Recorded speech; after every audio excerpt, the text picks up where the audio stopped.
Vai aparecer. Gente, posso começar chamando? Vamos cá. Em primeiro lugar, bem-vindos ao debate da segunda noite de filmes na competição do Cine Jardim. Evidentemente, eu não sou apenas animador de karaokê. Como a Samantha não pôde vir para mediar os debates, alternar os debates comigo como no ano passado, eu estou aqui para satisfazer vocês e fazer o debate em karaokê, como foi pedido no café da manhã. Não, tô ou seja, vamos debater os filmes de ontem e eu vou chamar também, eu vou pedir a gentileza a vocês para podermos incluir um dos filmes da sessão anterior à competitiva. Ele não está na competitiva, mas a gente acha que o debate renderia. Ele é o único realizador presente da sessão anterior de ontem e a gente tem uma compreensão maior, eu acho, que se a gente colocar essas narrativas em diálogo, elas vão crescer, elas vão se ampliar. Então vamos cá. Em primeiro lugar, deixa eu só ver aqui na hora. Impávido Colosso, que é o filme que eu disse, ele está na mostra Revoada, que foi a anterior da competitiva. Nós temos um dos realizadores, nós não temos o Fábio Rogério, mas nós temos o Marcelo Iqueda presente, então por gentileza pode vir, se juntar a nós. Uma salva de palmas, por favor. De aulas que matei, nós não temos os realizadores presentes, que são a Amanda Devulski e o Pedro Garcia, mas nós temos a representante que fez a direção de arte, figurino e...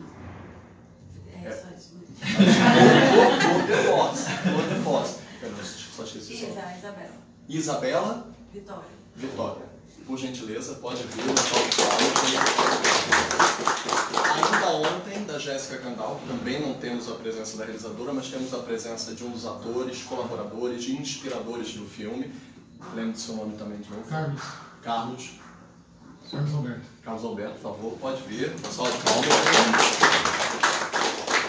O último curta da noite, Dia de Xangô, nós temos aqui a Denise Kelme presente, a realizadora, filme feito em Cuba por uma brasileira maravilhosa. E do Fôlego nós temos o Renato Ciri... Deixa eu ver se eu pronuncio certo o seu nome. Circili.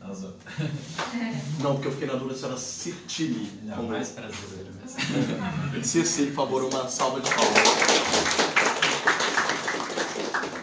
O cara não vai participar, não. Ai, verdade. Desculpa, gente, é porque o Cairo foi da noite anterior, me perdoem. Então, gente, o Cairo do Fábio Rodrigo, que não pôde estar presente, ele foi exibido na primeira noite, mas infelizmente por uma questão técnica a gente pôde vê-lo muito melhor ontem. E nós temos aqui Eduarda Galvão para poder representar o filme, produtora do filme. Posso botar a sua cadeira aqui do ladinho? É que nem Sarajane, enlarge-se a roda, enlarge-se. Você vai... Não, quer fechar o outro pra lá? Obrigado. Vamos organizando direitinho, todo mundo senta. Vamos lá. Deixa eu pegar. Gente, em primeiro lugar, diferente da noite anterior, eu acho que os filmes eles têm, claro, muitas coisas tangentes ou menos para a gente poder interpretar, mas eu acho que eu poderia começar com uma palavra, porque existe uma certa responsabilidade dos agentes, tanto personagens quanto agentes sociais, de uma forma mais abstrata dentro dos seus filmes, que me lembram muito a frase do Pequeno Príncipe: nós somos responsáveis por aquilo que cativamos.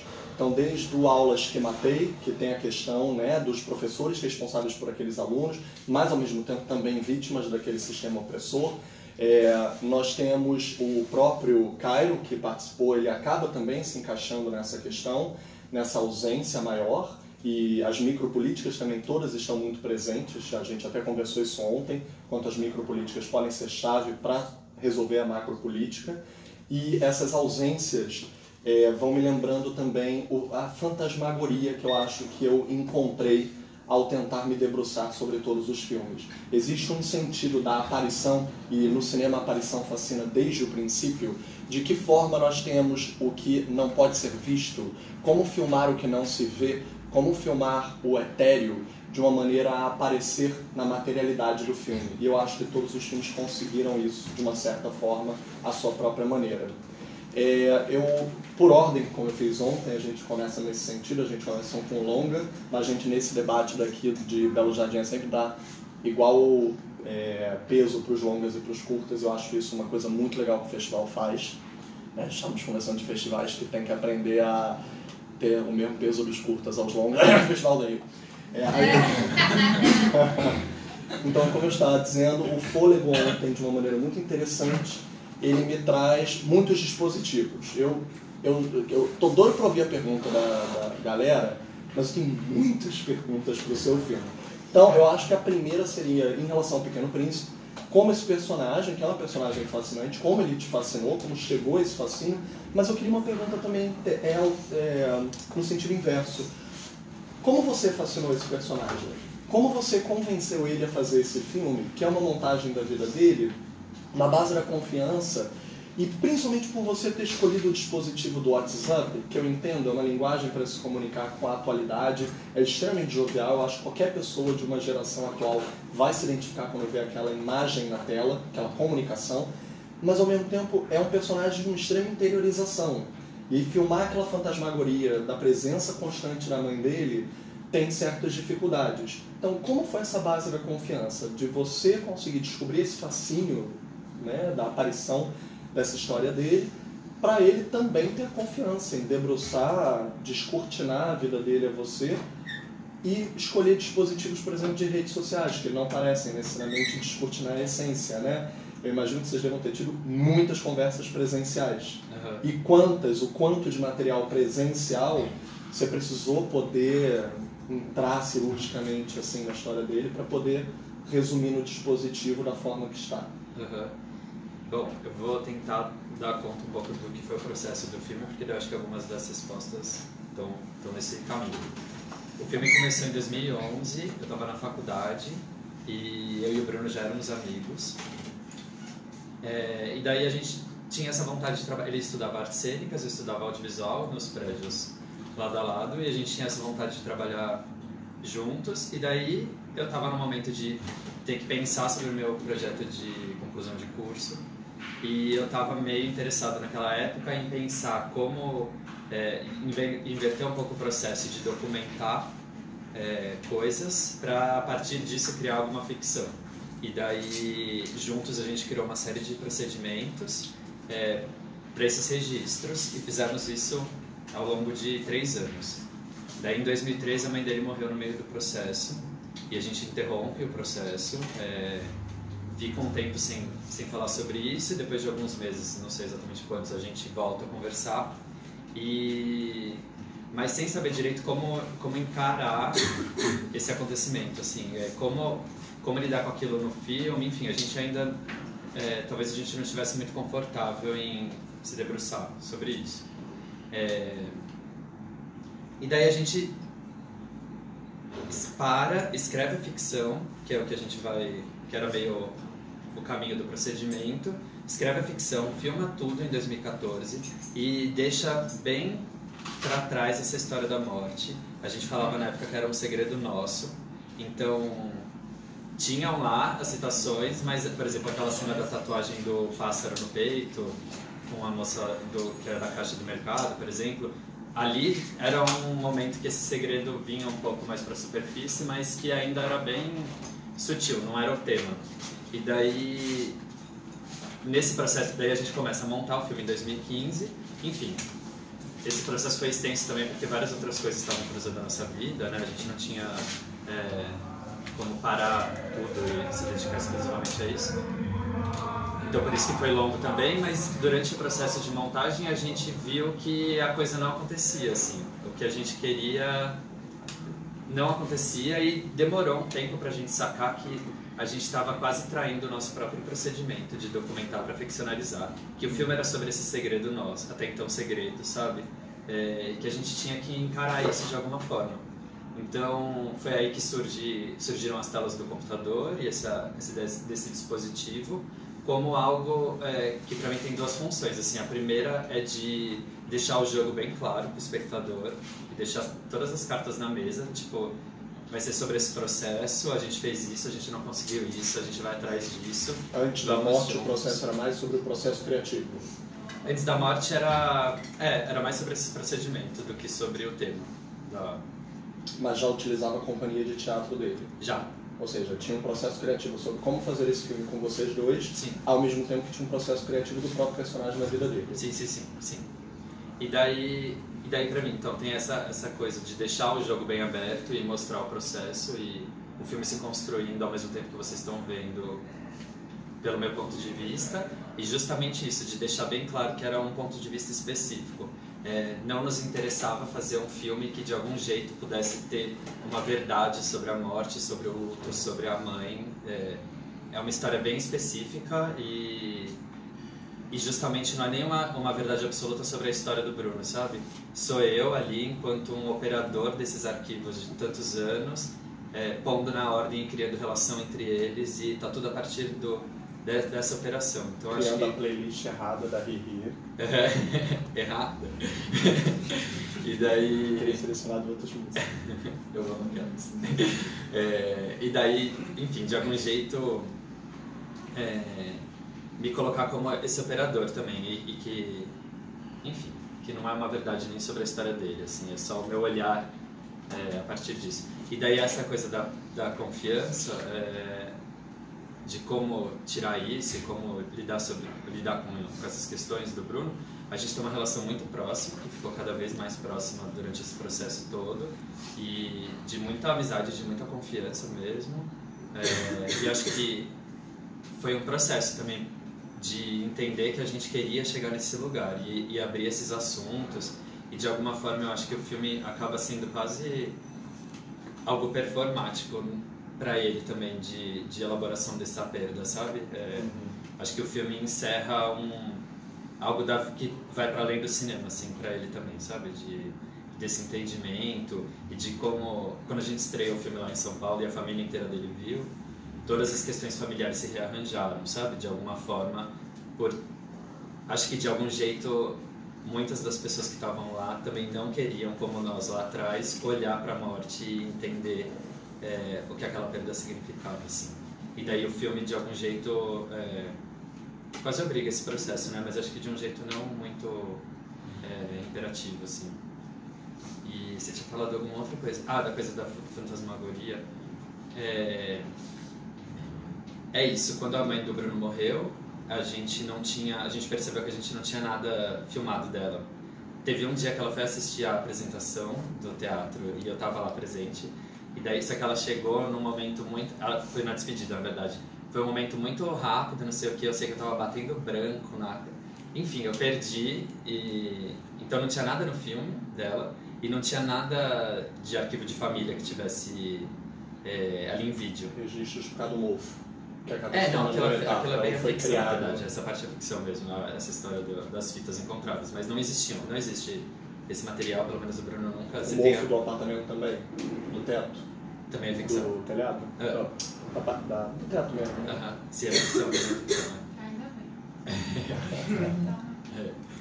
bem. Mas aquela enfim, parte já é performance total, a gente não pensava que ele ia realmente beber a água do vazamento.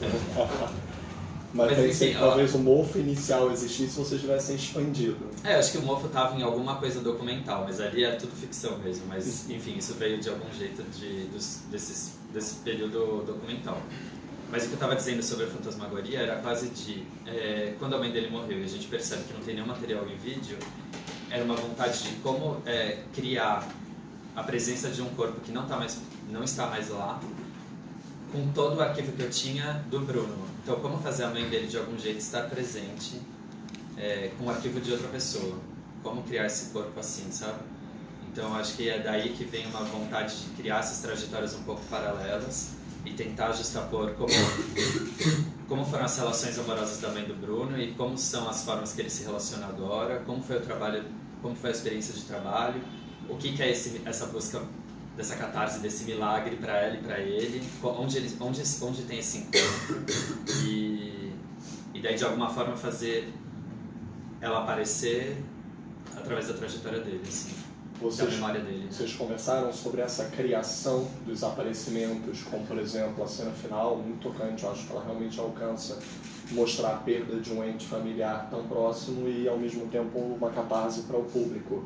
A performance dele no fim na floresta, né, conectada à forma como vocês disseram que ela se sentia bem no mato, no meio do verde. Vocês criaram em conjunto essas performances, todas essas coisas que tangenciam. Como é que foi essa criação conjunta para se criar essa...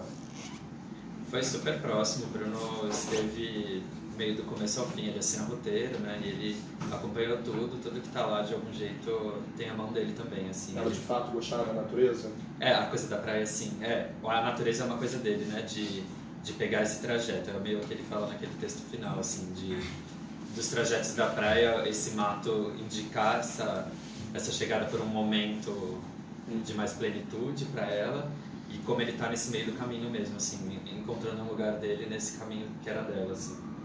Não tinha uma relação forte com a natureza ali, mas com a qualidade da praia. A natureza vem mais dele. Eu vou só pedir para a gente segurar um pouco as perguntas que possam ter dirigidas ao Renato, para a gente poder ouvir mais também no instante da mesa, tá? Vou seguir adiante na ordem. Denise, gostaria que você pudesse se apresentar até um pouco também para as pessoas, porque eu acho que o processo criativo de ter estudado em Cuba, ter feito esse filme em Cuba, outros filmes já aqui também, estão interligados numa criação de construção de linguagem. Devo dizer que seu filme acaba sendo muito próximo a mim, o meu padroeiro é Xangô, então eu me senti muito realizado. Eu ouvi, apesar de eu achar que o samba enredo da Mangueira nada a ver com nada, tem sido tão brilhante, para mim o segundo samba enredo favorito foi o do Salgueiro com Xangô, então eu fiquei ouvindo a música do samba enredo durante o filme inteiro. E tem uma aparição também, curiosamente, no seu caso, muito similar à que a gente acabou de conversar sobre a mãe. Existe aquela cena linda, que eu até gostaria especificamente de contar como é que você trabalhou aquele jogo de tecidos. Acho muito bonitos os cortes de acordo com o movimento do tecido, aquilo me marcou muito. E como descobrir aquelas duas personagens, o quanto de realidade tem naquela história, que me parece algo que o povo pode se identificar. Ali sincretismo religioso, eu não desconheço, assumo desconhecer como Cuba encara isso, diferente do que o Brasil transformou o sincretismo. Então, gostaria muito de entender melhor essa relação religiosa política e como vieram envolver as imagens de arquivo, né, para colocar o macro e o micro em comunicação. Bem, meu nome é Denise, então, né, eu estudei em Cuba, estudei direção de ficção há 3 anos, que é o curso regular do curso completo. Estudei de 2004 a 2017, então, peguei lá, fiz vários filmes, e esse filme é o filme de conclusão, que a gente termina com curta-metragem no curso, né? Todos, então quem estuda lá é dividido por especialidade, né? Som, edição, foto, são 5 pessoas em cada turma, então a gente forma 5 grupos, então é um trabalho final não só meu, né? Meu de direção, de quem estuda som, do Luiz Lepchak, da fotógrafa Elisa, enfim, a gente forma grupos e faz esse trabalho final, com o apoio da escola, né? O filme é da escola. Fico muito feliz de estar apresentando ele aqui. A ideia surge, acontece que eu estava em Cuba e teve isso, a morte do Fidel Castro de novembro de 2016, né? E ele realmente foi enterrado no dia 4 de dezembro de 2016, que realmente é o dia de Xangô lá em Cuba. E eu tinha ido numa festa para Xangô no ano anterior, né? Então, foram 9 dias de luto quando o Fidel morreu, né? E aquilo me impactou muito, ver um país inteiro de luto. É uma coisa muito... É difícil explicar as coisas de Cuba. O Rigo vai poder me corrigir se eu falar alguma bobagem. Mas a gente aqui no Brasil, a gente não sabe nada sobre Cuba. E eles amam o Brasil. Não é verdade que a gente encanta Brasil em Cuba. Perdão, se a gente tem pessoas presentes também em relação à língua espanhola, se quiserem que a gente traduza alguma fala, alguma coisa, é só dizer, tá? Não sei se tiver qualquer dificuldade. Perdão. E no Brasil a gente só tem um monte de ideia pré-concebida, né? Então, só fazendo esse parênteses. Ver o país inteiro de luto, era proibido vender bebida alcoólica, era proibido música, as pessoas realmente muito emocionadas, né? Aquilo me pegou muito a questão do luto, por quê? Porque minha mãe tinha morrido, na verdade, isso foi real. 2 dias antes de começar as aulas em Cuba. E eu, de alguma maneira, não tinha vivido esse luto pela morte da minha mãe. E eu tenho uma irmã, realmente, uma irmã mais nova. Então, a nossa mãe morreu, a gente muito próximos, eu fui para Cuba e ela ficou no Brasil. Então, a gente teve esse processo, esse luto interrompido, que a gente viveu longe uma da outra pela primeira vez. Então, eu queria falar sobre a questão, queria falar muito sobre 2 irmãs. E queria, isso em relação à morte de uma mãe. E, ao mesmo tempo, a relação entre essas 2 irmãs fala muito isso no ambiente micro sobre a macropolítica, fala assim, porque... e outra coisa também que você falou da gente, que a gente é responsável por quem cativa, né? Eu queria tratar muito de uma maneira respeitosa, assim, porque Cuba é um país muito complexo, muito não... Quanto mais tempo eu passei lá, menos conclusões eu tive. As pessoas me perguntam, mas é bom lá, é ruim? Como é que é, gente? É só estando lá para entender e estando um bom tempo para começar a entender um pouco, né? Então eu queria tratar de uma maneira respeitosa, assim, essas questões do filme. Assim, se Fidel é isso ou Fidel é aquilo, não sei. Não sou eu que vou dizer, sabe? Então,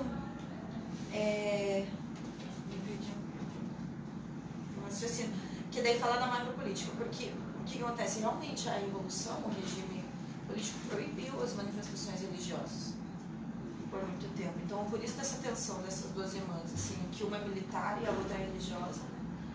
Que lá o secretismo religioso chamam de santeria, né? Daí tem várias linhas, tem a regra do Roxo, o Irmão Santo, enfim, tá. Mas essa religião seria parecida ao candomblé no Brasil, mais ou menos, né? O sincretismo. Algumas diferenças. Xangô, por exemplo, é Santa Bárbara. É diferente, assim, esse sincretismo.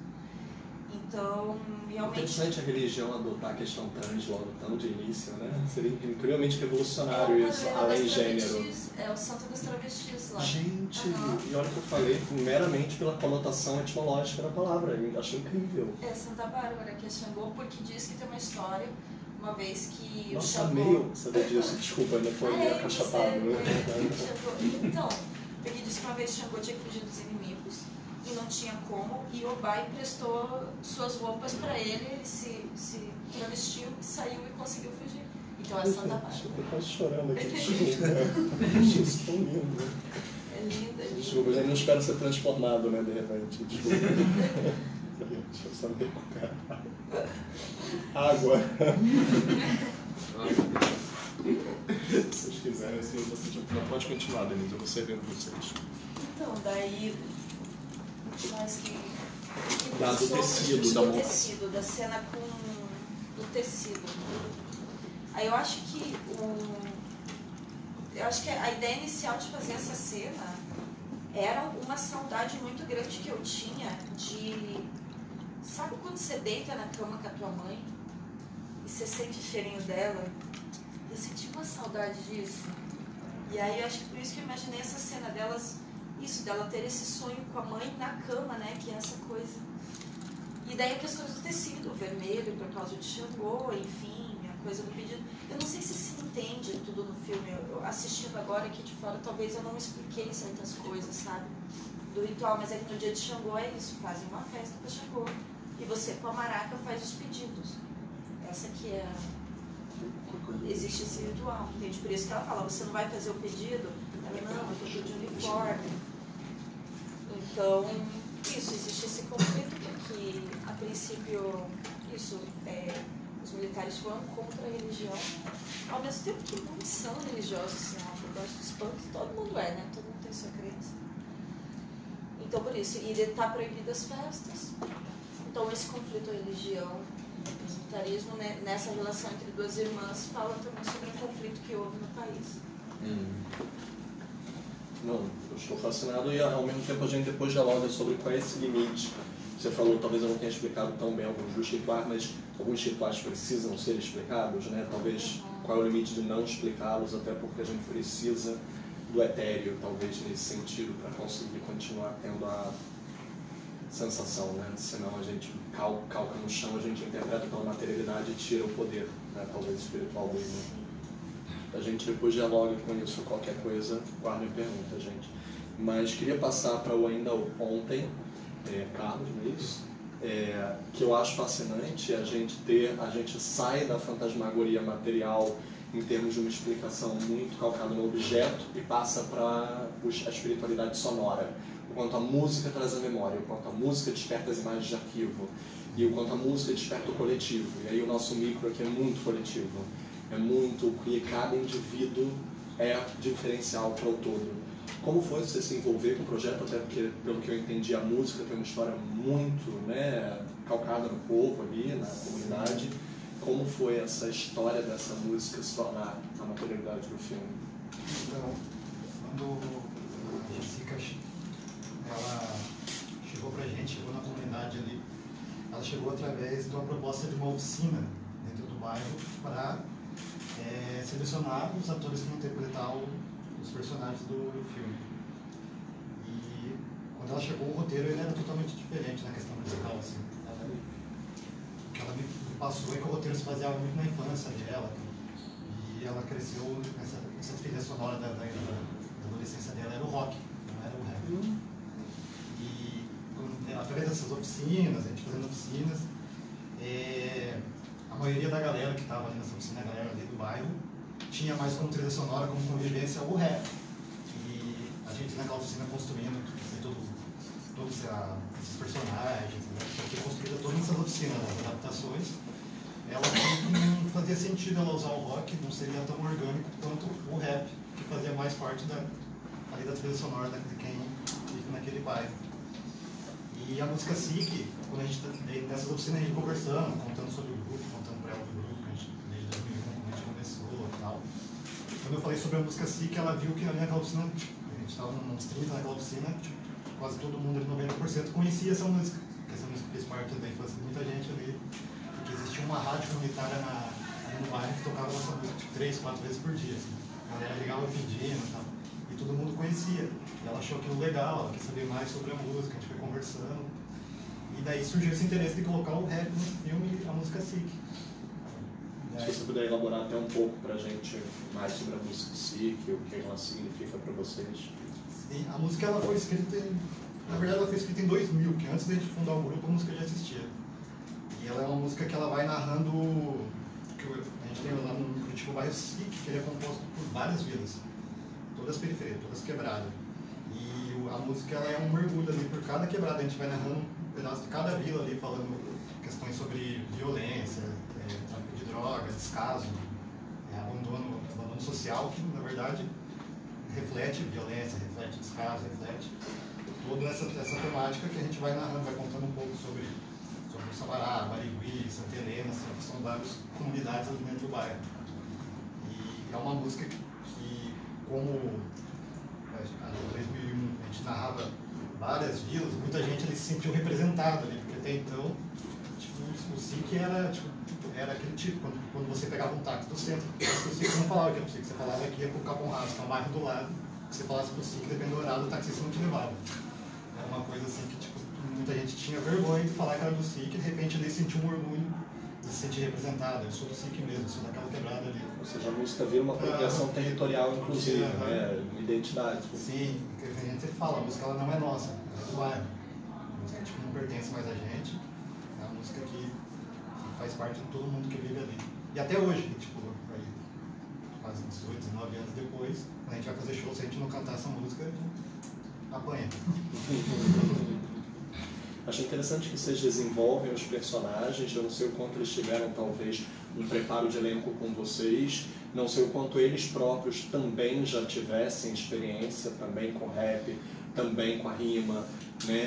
E vocês têm ali, eu acho, uma forte emoção passada. Não sei o quanto eles já eram do cenário, foram treinados para o filme, e o quanto você também pôde ter essa ingerência na preparação de elenco.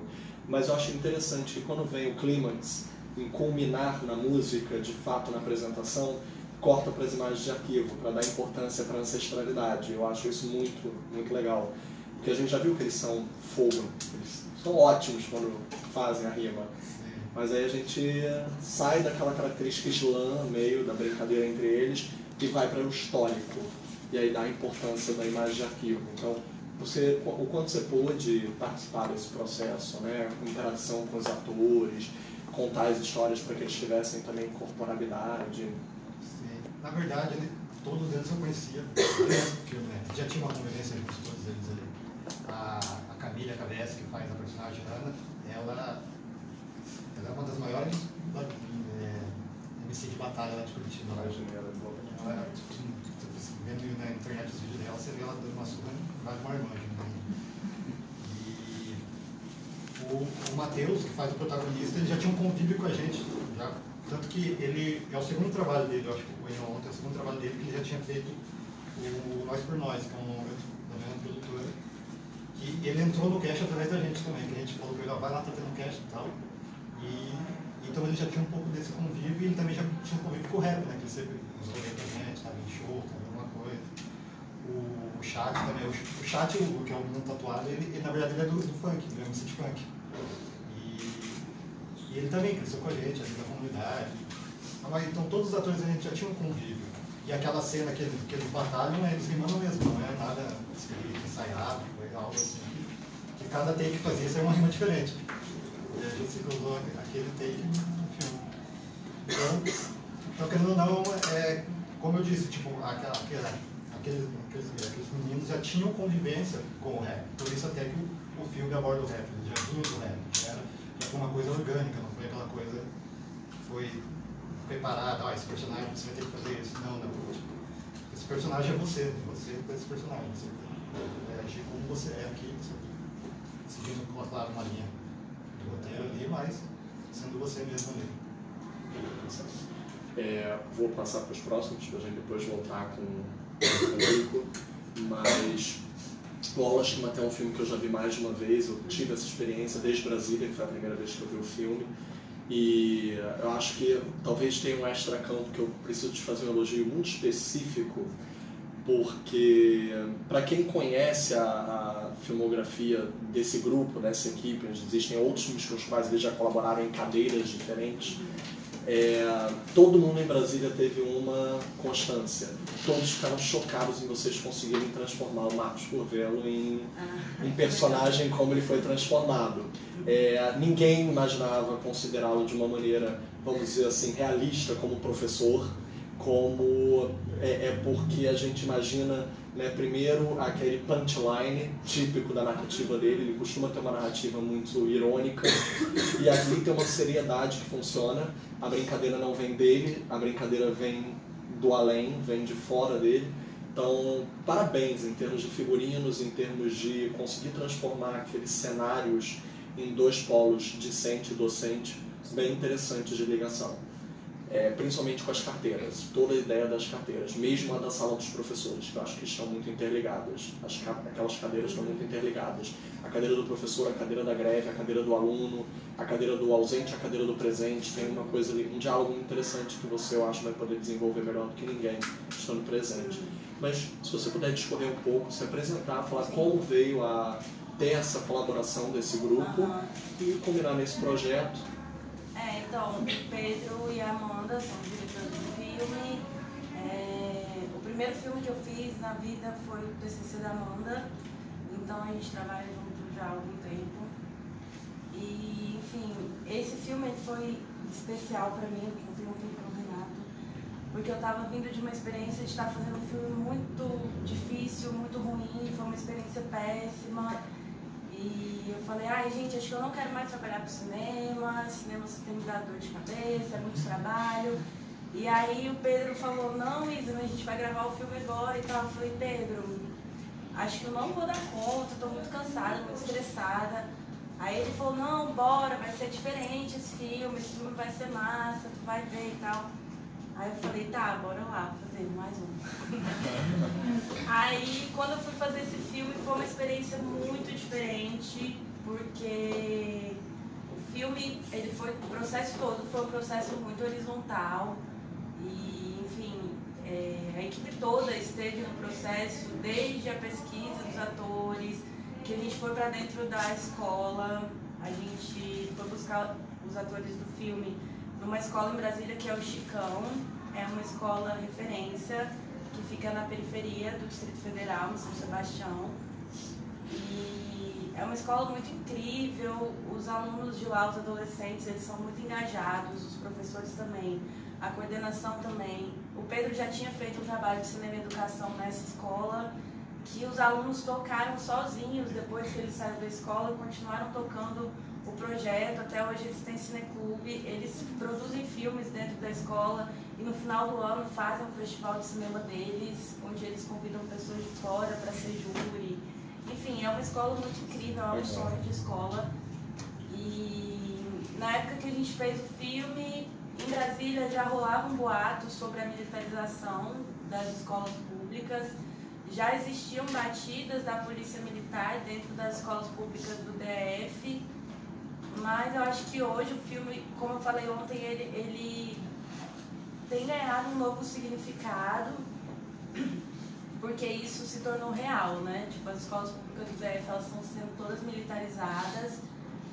Inclusive, no início desse ano, uma das professoras entrou em contato com a gente, com o Pedro, com a Amanda, porque estavam rolando um boato de militarizar o Chicão, que é essa escola incrível.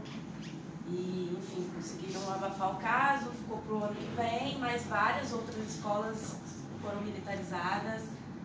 E daí o processo do filme foi isso, a gente ir para dentro dessa escola e propor o filme para esses alunos e eles fizeram parte de tudo. Desde o uniforme deles, que a gente fez junto, porque a gente não queria usar o logo oficial da escola, então a gente criou uma escola nova e com isso, junto com os alunos, a gente pensava isso. Não, a gente precisa criar um outro ambiente, porque a gente não está falando dessa escola que é incrível, a gente está falando de outra escola. E aí eles criaram junto com a gente tudo, pensando como seriam as paredes dessa escola, como seria esse ambiente, pensando que seria um ambiente mais prisional, assim, então transformar tudo em uma coisa branca, espaços muito vazios que a gente pensava que poderiam ser preenchidos pelo próprio espectador, não sei. A coisa da fantasmagoria do filme também, eram propostas deles, eles participaram do roteiro, eles participaram da produção dos cenários, de tudo, assim, então foi um processo muito incrível. E o Marcos também foi uma pessoa que é o ator que faz o professor, ele também estava desde o princípio com a gente. E eu acho que o grande diferencial desse filme da Amanda e do Pedro, e acho que tanto na trajetória deles quanto na minha, é como a gente lidou de uma maneira horizontal mesmo.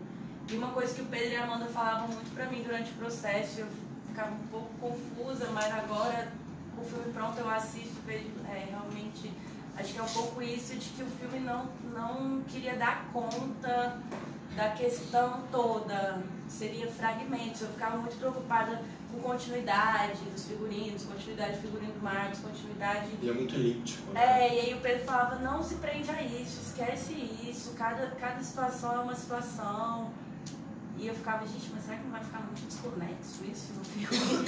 E aí eu acho que acabou que não ficou, eu acho que é uma coisa que faz crescendo, né, cada história quando ela surge, assim, cada momento que surge, dá pra ver que é um pouco do cotidiano dessa escola.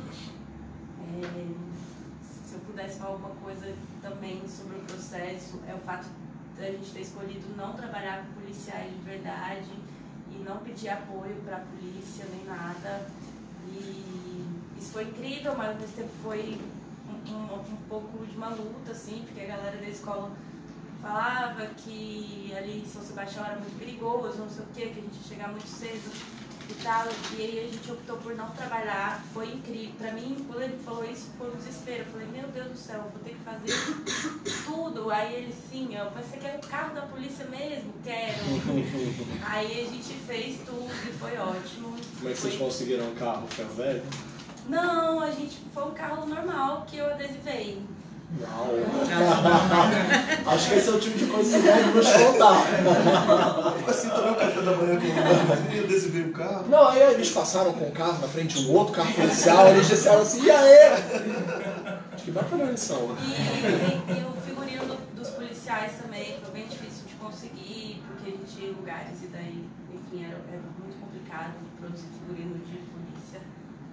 Mas foi incrível, depois de todo o trabalho, o fato dos alunos não estarem lidando de fato com policiais de verdade ali dentro da sala de aula, não se sentirem intimidados.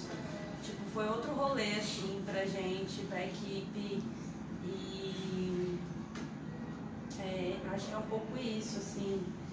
Qual a tua função específica no filme? Então, eu fiz a produção e direção de arte e figurino, junto com o Marcos Takatsuka, que também é um parceiro que está com a gente em todos esses filmes, desde o primeiro filme que eu fiz. Ele também faz a arte dos filmes da Amanda e do Pedro. Me perdoa, porque a gente quando apresentou eles, a gente falou algumas das funções, mas realmente eu poderia ter repetido agora quando eu fiz a primeira pergunta, para contextualizar. Acho que é isso, assim, eu acho que é importante dizer sobre esse lance de como está a situação do DF hoje, porque eu estava conversando ontem com a galera depois do cinema, e eu não sei se todo mundo do Brasil tem ideia de como a coisa está feia em Brasília, assim, em todos os âmbitos. A gente começou no segundo mês de governo do Distrito Federal, né, e do governo federal, com o desmonte da educação, com a militarização das escolas. No terceiro mês a gente começou a sofrer o desmonte da saúde e agora a gente está sofrendo o desmonte da cultura, muito pesado. Eu gostaria de dizer também que nós estamos muito preocupados, e eu digo isso porque o Pedro e a Amanda, eles estão muito dentro dessa luta. Eu não estou em Brasília, agora estou em Fortaleza, e eles estão no Rio e a gente está indo para lá e voltando, indo para lá e voltando, para tentar fazer um pouco parte dessa luta de tipo, a gente não sabe como vai ficar o Festival de Brasília esse ano, não se sabe se vai acontecer o Festival de Brasília, muito provavelmente não vai. Se ele acontecer, vai ser em outro modelo, assim, outro contexto, outros moldes. Como filmes. E, enfim, é isso, assim, trazer um pouco de todas essas preocupações que eu acho que de alguma forma estão em torno do filme, porque acho que é isso, a figura do Pedro e da Amanda em Brasília, para mim, para esse filme, é muito isso, de pensar e refletir sobre essas questões. Semana passada eu conversei com o Pedro e falei, e aí, amigo, como fica o filme agora, depois de, tipo, a gente gravou no final de 2017, isso era um boato, agora a gente está aqui em 2019 e é uma realidade. E aí ele ficou, cara, eu não sei, assim... Era ficção, virou documentário. Era uma ficção que virou documentário. E aí a gente conversando, tipo, pensando que se antes o filme tinha um desejo de, não sei, trazer um alerta, de ser um rolê meio premonitório, assim, de refletir sobre a educação de uma maneira geral, né? Não só sobre o papel da polícia militar, mas também esse papel do professor como uma figura salvadora e dessa responsabilidade e a coisa da greve, de como a estrutura educacional no Brasil estava. Agora eu acho que ele serve muito também para que a gente não naturalize essas coisas, né, que estão rolando, assim. Eu acho que a gente vai sofrendo esses golpes atrás de golpes e ficando meio que dando passos atrás mesmo, até nas nossas próprias lutas. Então acho que o filme está sendo, pelo menos ontem, depois que eu assisti, me trouxe muito isso, assim, de não podermos naturalizar essas coisas todas que estão rolando por aí. Obrigado. E acho que a gente acaba passando de uma maneira muito fluida pelas questões do Cairo, saídas do Aulas que Matei, né? Dói falar essa frase, né? Aulas que matei para o Cairo, porque são muitas aulas que matam ali, o descaso da instituição, os alunos que também não têm uma união, né? Existe uma cena específica do aluno quando o personagem é chamado na sala e o outro sai para o corredor para fazer bullying, para fazer troço. Então, existem várias perseguições àquela identidade ali. Então, só recapitulando, né, Eduarda Galvão, produtora do filme Cairo, ela está representando aqui o Fábio, que não pôde estar presente. E nós tivemos agora a sorte de poder ver, de fato, o filme na íntegra, que não foi possível na primeira exibição. E eu também havia visto o filme em Brasília, ele também me atravessou muito. Eu devo dizer que eu não consigo imaginar o que é para aquela assistente social ter que dar uma notícia, ou para qualquer pessoa ter que dar a notícia de que uma família inteira foi, né, assassinada, que a violência policial chega a isso. E o mais próximo que eu posso dizer em relação a isso, eu também sou advogado, né, além do lado jornalista da crítica, e isso é uma coisa pessoal. Eu, como advogado, eu já estive em 2 lados de casos de evicção, não é questão de homicídio, né, eu não sou criminalista. Eu já estive do lado da família que está sendo despejada e ter que receber aquela notícia do dia do despejo e a polícia fazer um despejo forçado é uma coisa horrorosa de se ver, horrorosa. O desespero que se chega. Então eu me comuniquei muito por esse lado, de sentir, de saber. E também já estive do outro lado, de estar num processo em que retirou a família. Eu achei isso a coisa mais horrorosa que eu já passei na minha vida. Ter que ver o rosto das pessoas que estavam sendo retiradas e eu dizer, não concordo com isso, não tirem essas pessoas daqui. E eu estar do lado do processo, porque eu era estagiário na época, de tirar aquela família dali. Então, esse contato do poder público com a família é de um poder que as pessoas não têm noção do quanto mexe. Eu estou arrepiado só de lembrar, é horrível. Então eu pergunto, como foi passar essa enorme opressão para uma dramaturgia e como envolveu a Vanessa, né, que é uma atriz de recursos cênicos incríveis. Consegue transformar aquela quase que didática da desconstrução da vida do menino numa coisa palatável. Como foi construir isso e como você se envolveu com o projeto? Eu queria dizer primeiro que eu fiquei muito feliz do Caio ter passado nessa sessão. Parabenizar todo mundo que está apresentando os filmes aqui, porque isso é uma coisa muito urgente e importante da gente pensar, né? A programação, como os filmes acabam ganhando força, uma força maior, uma força ampliada, quando ele conversa de alguma forma com os outros filmes que estão na mesma sessão, e aí toma essa dimensão, outra dimensão como conjunto. Né? Eu fiquei muito feliz mesmo de estar nessa sessão, mesmo que, enfim, não tenha sido no dia anterior. E vou contar um pouquinho da história, de como surgiu o Cairo. O Fábio, a história do Cairo surgiu porque o Fábio, ele nascido e criado num bairro de São Paulo, no distrito de São Paulo chamado Vila Ede, na zona norte de São Paulo. Ele, quando era muito jovem, conheceu um rapaz chamado Caio numa das quadras do bairro. E ele conversava muito com esse rapaz, trocava várias ideias, achava ele uma pessoa de inteligência muito grande e super gente boa. E só que ele era temido na comunidade, porque sabia que ele tinha envolvimento com atividades criminosas. E daí o Fábio fala, né, que ele não conseguia entender muito bem como aquele rapaz que tinha aquele potencial tão grande, tinha saído da escola, tinha acabado... Não é que ele não conseguia entender, mas ele queria, sabe, falar sobre isso. E daí eles conversando, esse rapaz disse que ele tinha perdido o pai e o irmão, tinham sido assassinados, e que na infância isso era motivo de chacota na escola. Muitas das crianças tratavam isso como piada. Então é de se imaginar, sabe, uma dor tão grande que servia de piada, né? O menino negro tinha perdido o pai e o irmão, e isso era motivo de piada. E daí havia muita afinidade também entre eles, de conversar sobre racismo sofrido na escola e tudo mais. E daí o Cairo foi um dos primeiros roteiros do Fábio.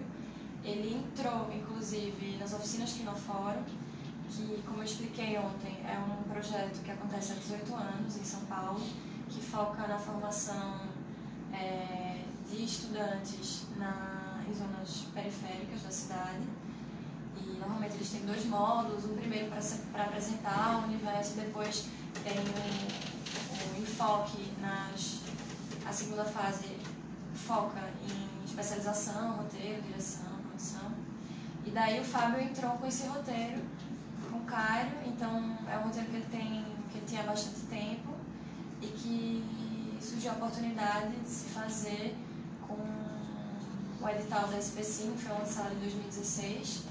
O edital, que reitero aqui, foi muito importante um edital de ação afirmativa voltado para realizadoras mulheres, realizadores e realizadoras negros e negras, trans, indígenas ou deficientes também, deficientes físicos ou não. E surgiu daí. Esse é o segundo curta do Fábio. Depois que ele fez as oficinas Quinofórum, ele fez especialização em roteiro, fez faculdade, fez especialização em roteiro. E o primeiro filme dele chama Lúcida. É um curta que ele fez de uma forma bastante caseira, com a Caroline Neves, que é também a esposa dele e montadora do Cairo. Perdão, o Lúcida não é o do Gás? Da cena final do Gás? Isso. Nossa, eu tinha esquecido que esse era o primeiro filme do Fábio. Eu vi esse filme no Curta Cinema, eu acho, e no Rio. Ele realmente consegue fazer o impalatável se tornar... É um filme que ele fez em casa. A Caroline, que é também diretora, ela é atriz do filme. O bebê, não sei quem assistiu, enfim. O bebê é o filho deles, Vinícius. Ele faz o Amor do Gás. Nossa, então foi tudo verdade. isso feito na casa dele. Hoje em dia ele mora em Itacoaquecetuba, né, que fica próximo de São Paulo. E com esse filme foi programado, ganhou o melhor filme pelo júri, e Cairo é o segundo filme dele. E eu entrei como produtora executiva porque trabalhava na produtora da diretora da Quinofórum, que realiza as oficinas Quinofórum, e daí que eu conheci o Fábio. Fiquei extremamente feliz de participar desse filme.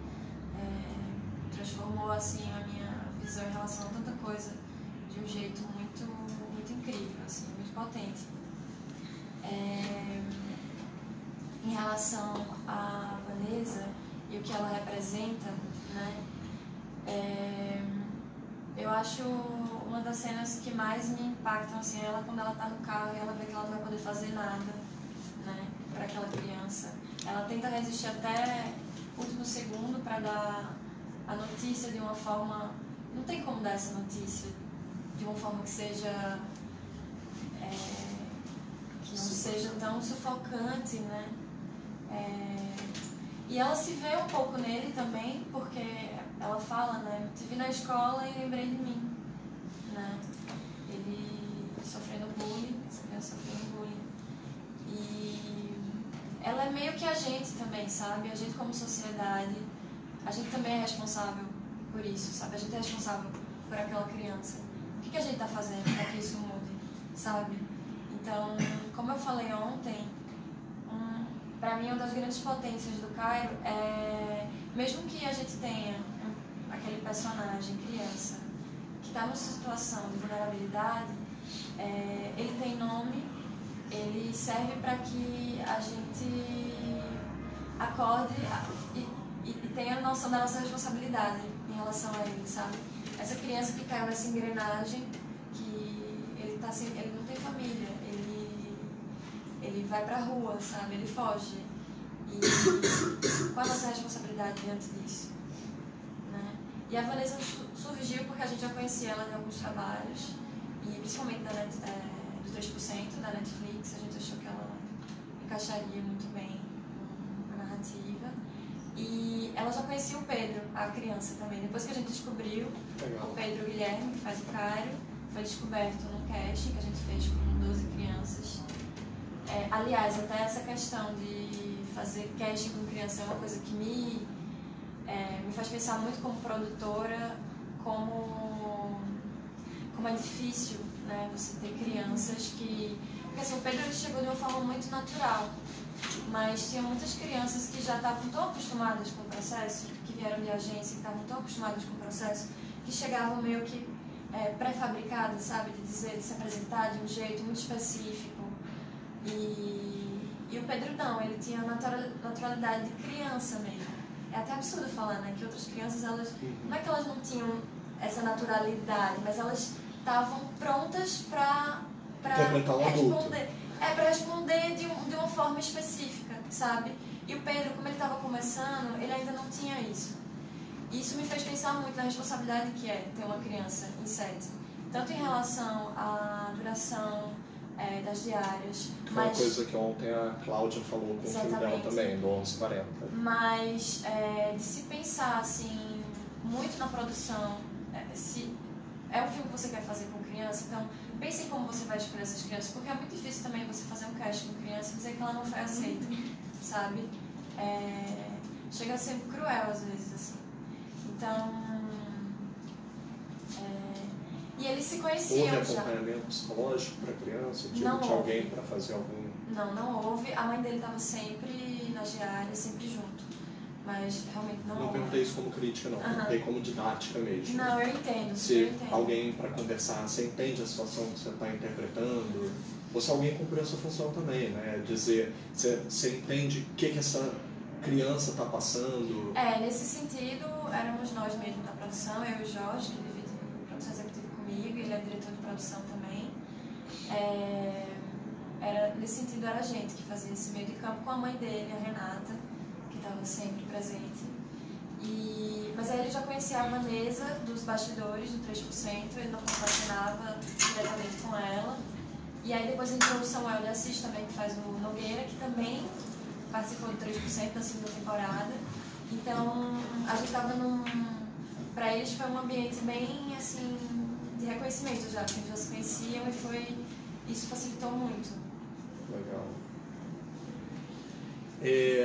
Vou passar, né, para a nossa última colocação inicial para a gente poder ouvir as perguntas de vocês. Eu estou te vendo anotar 1000 perguntas aí, estou louco para saber. Eu já sei que vão vir umas coisas intrigantes.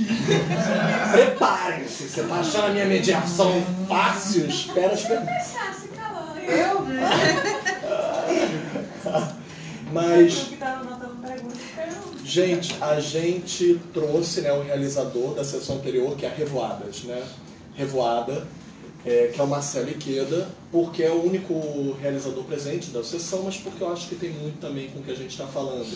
Porque o filme, se a gente falou sobre várias políticas aqui, eu acho que o filme dele é o que aborda a política de maneira expressa, né, direta, explícita, o que até é quase por falar em explícito, né, quase um erotismo do absurdo, porque é um gozo aquilo, mas é um gozo muito, muito perverso, porque é em cima de todos os brasileiros, que estão no momento sendo muito ferrados pela política.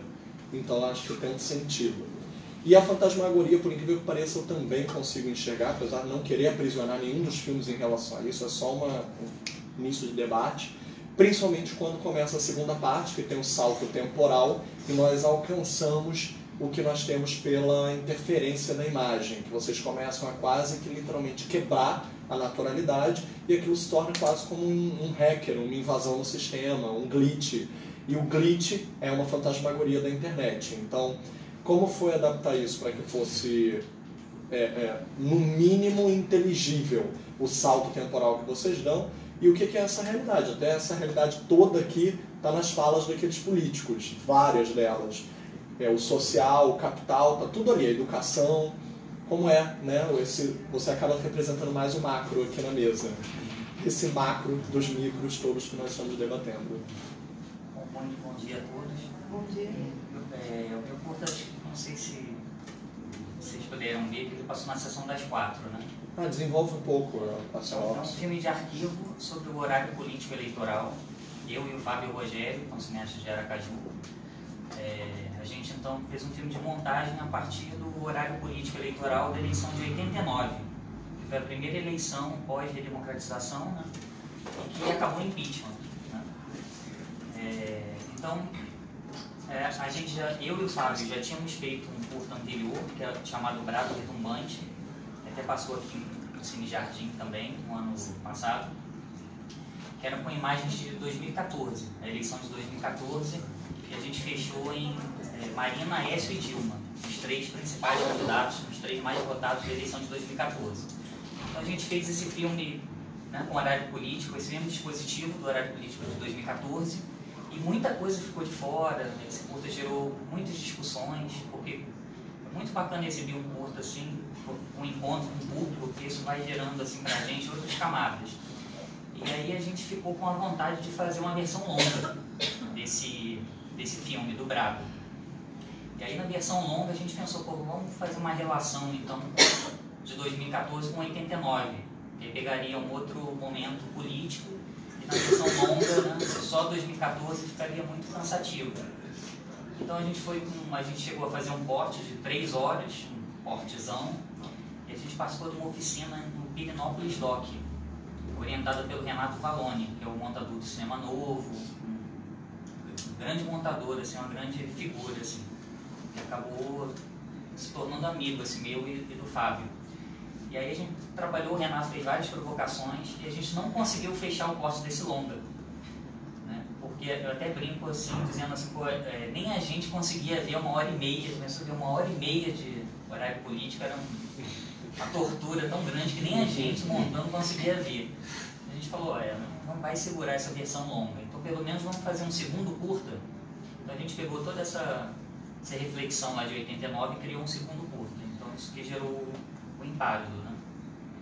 E é essa ideia, ter esse dispositivo assim bem de, né, corte seco, filme de arquivo, com a imagem do horário político, e a nossa ideia também era não fazer um filme assim diretamente partidário, no sentido de defender um candidato, né? A nossa ideia era mais refletir sobre as contradições, os paradoxos da imagem, dos discursos, sobre essas lacunas, sabe, das imagens, né, sobre essas interferências, né, e deslocar uma coisa, né, uma publicidade feita para televisão, quando você desloca isso e joga numa tela de cinema, né, são imagens aparentemente, a princípio, descartáveis, né, você vê ali no momento e depois da campanha isso não serve para nada, a princípio, né. Então quando você pega isso e ressignifica e joga para uma tela de cinema grande, acho que isso também é um gesto, esse deslocamento assim, para a gente nos interessava, esse gesto, pegar uma publicidade para a TV e jogar numa tela de cinema e fazer a gente pensar sobre a própria construção dessas imagens, né? O discurso dos candidatos viram também uma espécie de imagem, né? Então, isso no Brado era mais claro até, essa ideia da imagem como discurso político. E aí, só para concluir, aí no Impávido a gente ficou um desejo de fazer essa relação direta entre o 89 e o momento atual, que foi concluído antes da eleição, da última eleição, né? 2018. Então fazer esse paralelo entre 89 e 2014, até porque foram 2 eleições que acabaram em impeachment, né? E para fazer então esse paralelo com a atualidade, né? com essa infeliz atualidade desse discurso de 89 tão distante, né? Essas imagens tão desgastadas, velhas, aparentemente velhas, né? Mas que a gente provocar uma reflexão sobre a possível atualidade assim, dessas imagens. E essas interferências surgiram muito pela provocação do Renato Valoni, que tem um trabalho, quem viu cinema novo, assim, tem um trabalho assim, muito com imagens de arquivo, mas também interferindo nas imagens. Muita gente provocava a gente para interferir mais nas imagens, né? O Brado tem um estilo mais sóbrio, digamos assim. E a gente ficou pensando em criar esse curto-circuito das imagens, né? Como o nosso próprio desejo de explodir assim, essas imagens, né? Explodir essas imagens, esse sistema, né? Criar uma interferência nesse circuito, né? Mas... Eu acho que vocês têm, só para também você poder discorrer só um pouquinho mais, para a gente poder abrir, mas eu acho que vocês também têm uma boa interferência em relação à ordem da montagem.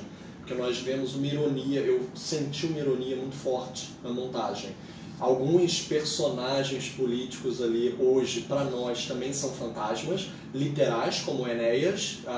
Existe uma questão geracional de quem entende, de quem conheceu, de quem não conheceu, de quem não sabe o que é aquilo. Então acaba que só existe, talvez, para quem não conheça, o efeito imediato, e não o imediato daquela cena, qual é a frase que eles estão falando, qual é a persona que eles estão assumindo naquele local do filme, o lugar do filme, e como elas são contrapostas com as outras falas, a imediatamente anterior e a imediatamente posterior. Então eu acho que vocês contrapõem de uma maneira muito irônica um Collor, um Enéas, o Lula, o próprio Lula. Também existe uma autocrítica ali colocada na própria relação dele com o presente. Então nada ali está sem senso crítico, apesar de o senso crítico maior acaba se predominando, né? de uma relação que eu acho que existe na construção da montagem entre o Collor, principalmente depois quando você passa para o segundo turno, e quando você atualiza com uma chapa meio Aécio, meio conformista de dizer, olha, esse é o sistema, vocês têm que aceitar, então entuba aí. Que o Collor representava naquela época, ainda tinha um lúdico que vai ser abandonado nas eleições contra Dilma. Esse lúdico já vai ter uma decadência total, não vai ter, como você bem brincou com a brincadeira de propaganda do Collor, né? Vamos colorir o Brasil. Colorir é a esperança. Colorir é a esperança. Lembra que na apresentação você falou? Eu falei, lembra disso? Colorir é a esperança. O que é curioso, né? Porque na propaganda do Collor, quando eles começam a tocar, as crianças e as pessoas em preto e branco começam a tocar umas nas outras, elas vão ganhando cores. E a maioria das cores são quentes de início, são vermelho, laranja, porque eu acho que ele estava querendo dar um tapa na propaganda do Lula. Aquela propaganda, para mim, ela soou tão comunista em termos imagéticos, que eu fiquei pensando, nossa, até se apropriar da linguagem, entre aspas, dizer, toquei, cuidado, contaminou, hein, te contaminei, que hoje é usado contra nós, em termos de linguagens. Então, como é que foi essa ironia, construir essa ironia com todo o acervo que vocês tinham? E quanto acervo tinham todo? Pois é, um filme, é muito bacana fazer um filme assim também, sempre gosto de dizer isso, é um filme assim super barato, né? Não precisa de equipamento, edital, custos, equipe, transporte, alimentação, né? Nada. Eu e o Fábio, até a gente não se encontrou presencialmente para fazer esse filme. O Fábio estava em Aracaju, eu em Fortaleza, e a gente ia trocando pela WhatsApp, internet. Eu vi, vocês participaram do filme Fôlego, não foi? Naquela hora que tem o grupo. E aí eu lembro que o Curvelo saiu do grupo e a Janaína Pascoal falou, chega, pra mim já basta. É legal fazer um filme assim, é um filme de troca, é um filme de reflexão sobre as imagens, né? Eu via lá uma parte do material, eu falava, Fábio, você viu, cara, esse plano? Eu falava, realmente não vi. E aí no dia seguinte eu falava, se liga aqui nessa imagem, eu falei, é mesmo e tal. Então foi um filme que eu aprendi muito sobre o processo, né? Porque quando você fica revendo várias vezes uma imagem, você acaba descobrindo outras camadas, né? Entrando em outras camadas sobre as imagens. Então, para mim, foi um aprendizado assim, muito grande. A gente sempre nos perguntam assim, agora em 2018, com essa eleição, vocês vão fazer a trilogia? Porque tudo tem que ser uma trilogia, né? Vamos fazer um novo filme, a trilogia? Eu e o Fábio falaram, não, a gente não vai ver, nem vai ver o horário político, a gente não aguenta mais ver isso que a gente viu dezenas de horas de material. Só que aí eu já tinha falado com o Fábio, nem vou ver o horário político, Fábio, eu também não, eu estou cansado disso. Mas no primeiro dia da campanha eleitoral, assim, 5 minutos depois, eu falei, e aí, Fábio, viu? Nossa, você viu aquilo ali e tal. Então, mas não vamos fazer a trilogia de qualquer forma. Gente, eu acho que esse é um abaixo assinado daqui. O próximo tem que ser política no WhatsApp, né? É verdade, daí que igual. Mas a gente pode conversar. Gente, vamos abrir para perguntas, por gentileza. Tô brincando. Fale, Edson. Tem uma para aulas que matei. Como é que foi o trabalho com tantos figurantes, que eu acho que são alunos da escola? Esse trabalho de coordenação de tanta gente que eu acredito que não tenha tido experiência anterior com audiovisual, com cinema. Não, então, eles são muito incríveis, assim, eu não tenho nem palavras para falar daquele adolescente. Eles já tinham feito filmes, o Pedro já tinha trabalhado com alguns deles nessas oficinas que ele dava de cinema e educação na escola deles, mas, enfim, eram adolescentes que estavam muito dentro do processo. Então, assim, na hora de vesti-los, por exemplo, estava só eu e Marcos, que é esse meu parceiro na arte, e aí eu pensava, nossa, vai ser o caos, né, no dia de vestir esse monte de adolescente e de colocar eles em sala de aula. Mas não, eles eram incríveis, eles iam bonitinhos, vestiam a camiseta deles, tipo, ia pro cantinho deles, na hora de almoçar tiravam roupa, botavam o figurino lá, tipo, ajudavam a gente com o lance das cadeiras, de levar as cadeiras para fora da escola, eles ajudavam. Então, tipo, eles realmente estavam muito dentro, assim, do processo. E eu lembro que a gente fazia, que é isso, né? O filme não tem muitos planos, cada cena é tipo um plano só. E acho que também foi uma escolha para não ter que ficar repetindo as coisas. E a gente não repetia muitos takes mesmo, não tinha marcação de cena para eles atuarem, eram muito eles mesmos, cada um criou assim, dentro da sua cabecinha o seu personagem, mas acho que eram muito eles mesmo, eles estavam bem à vontade, não deram trabalho não, foi ótimo. Claro. Eu queria compartilhar uma coisa que eu pensei muito com aulas que matei. Eu sou licenciada em teatro. E daí uma vez eu fui colaborar numa aula com uma professora numa escola estadual, lá de Natal. E aí, antes da aula começar, tinha uma das alunas, ela tinha 15, 16 anos. E daí ela estava sangrando muito, porque parece que ela tinha feito um aborto. E aí ela foi pra aula porque o médico falou que era pra ela ir pra aula no dia seguinte. E aí a diretora falou que ela não podia chamar a SAMU. A SAMU não podia entrar na escola para atender a criança. Mas, ao mesmo tempo, a polícia estava dentro da escola. Ela estava no pátio da escola e, de vez em quando, os policiais revistavam um aluno, eles podiam fazer o que quisessem. E lá ainda não chegou a militarização das escolas, mas nessa, como é uma escola problemática, a polícia fica dentro da escola. E eu achei isso de uma falta de tanta coisa, sabe? De humanidade, de respeito com os alunos. E aí tiveram que colocar essa menina na calçada pra chamar a SAMU. E sabe, eu fico pensando nesse processo cada vez mais desumano que a educação está sendo levada ou arrastada pelos cabelos. E aí o filme me fez pensar muito nessa cena. Não sei, eu acredito que a educação pode ser emancipadora e tal, mas não desse jeito. E eu não sei de que forma a gente vai emancipar as pessoas. Se não pela educação, porque a educação está virando outra coisa. Queria compartilhar essa reflexão aí, pra todo mundo pensar nisso.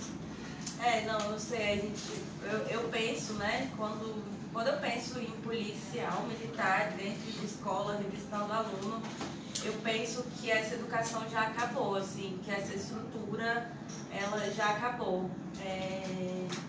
Eu não sei, acho que aquelas cenas em que tem as cadeiras na rua e elas estão todas alinhadas, eu acho que, pelo menos pra mim, eu nem sei se é isso mesmo a ideia do filme, mas pra mim era isso, tipo, de tirar a educação de dentro dessa estrutura.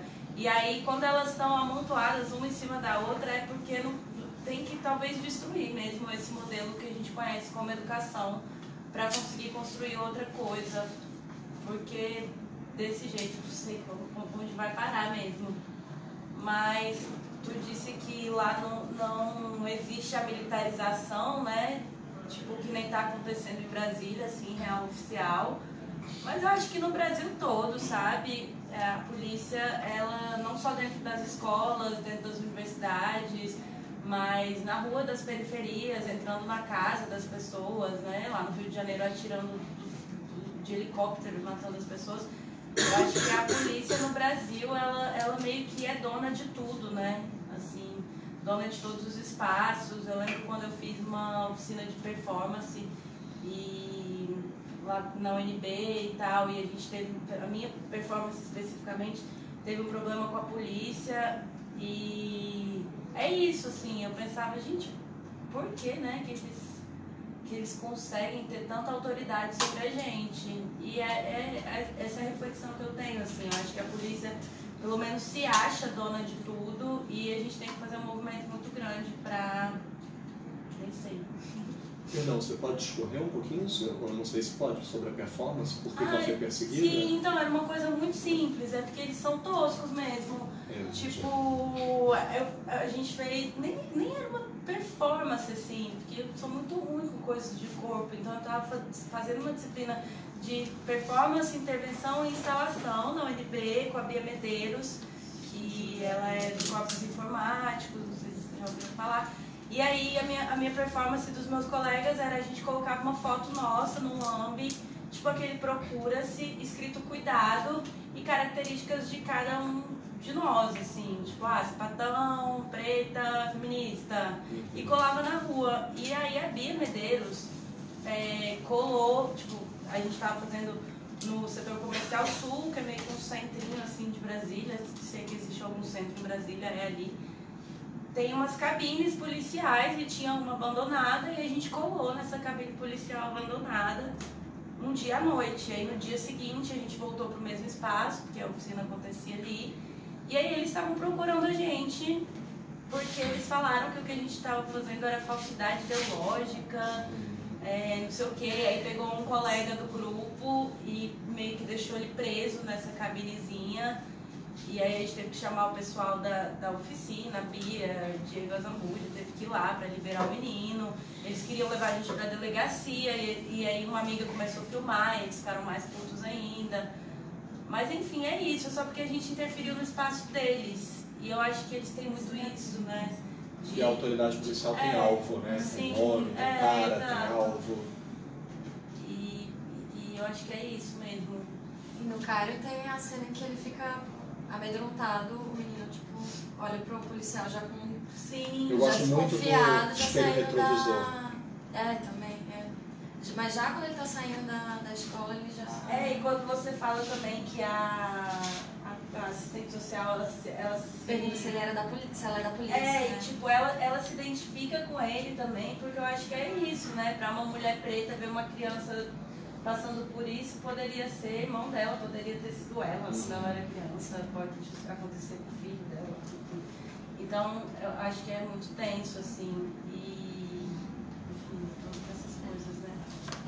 Acho que só uma última reflexão sobre isso, que acho que quando você estava falando, me veio que é uma frase da Denise Ferreira da Silva, que é uma filósofa incrível, e ela fala quando a morte do corpo preto vai causar uma crise ética, né? Se a gente pode fazer alguma pergunta, é isso, assim, será que algum dia a morte de corpos negros vai causar uma crise ética na nossa sociedade?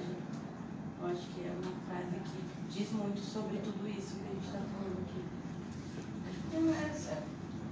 Pegando o gancho assim, de vocês, e você trouxe o Chicão como uma escola referência em Brasília, que tem todo...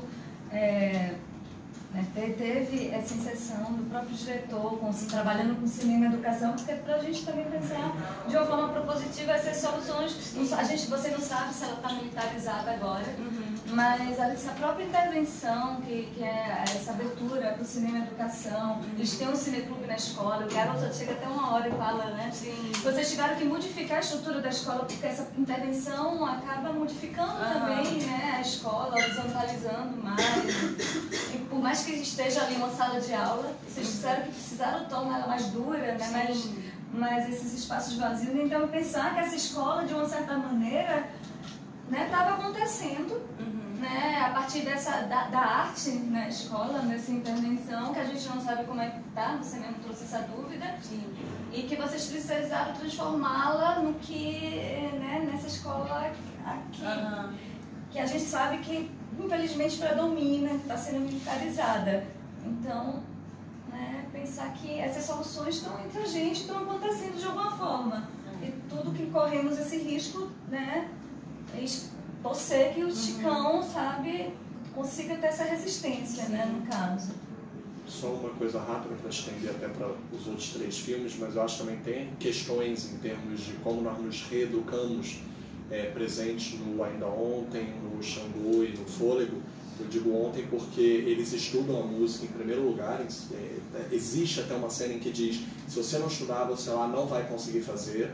Então existem várias formas de estudo, né? Não só acadêmica, institucional, dentro de uma sala hierárquica, como você bem colocou, disposta de cadeiras.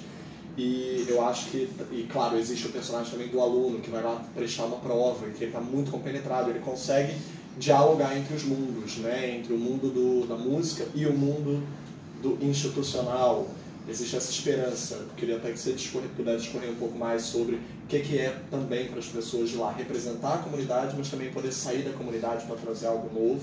Xangô, eu digo, na reeducação religiosa, né? Porque a gente consegue ver uma militar militarizada, com ciência dirigida pelo Estado, no fim voltar a se desconstruir, recuperar a memória, o afeto mesmo, né? Acho que se a gente puder usar a expressão bergsoniana, né? Eu acho que a gente tem uma contraposição aqui entre as percepções e as afecções. E eu acho que existe uma chave dos afetos que quebram muitas das percepções de algumas das suas imagens narrativas. E no fim ela vai e a religiosidade traz isso de volta. E no Fôlego eu acho por causa da criatividade da companhia teatral. E que em algum momento também não serve mais a ele, porque não traria uma expressão artística que fosse justa para o que ele precisava também digerir naquele momento. Aquela cena é difícil para mim, eu não consigo também... Eu penso, será que o filme elaborou até aquele momento para ele sair da companhia abruptamente? Será que eu consegui compreender o personagem? Será que eu consegui compreender a companhia? Não digo nem só pelo filme, mas porque existem ali situações, até mesmo pelo que nós estamos enfrentando, que é evocado. Mas nós passamos no edital, teu nome está lá, tua responsabilidade está lá. O que é esvaziar um edital que estão tão criminalizando a cultura no momento, na forma como a gente a faz?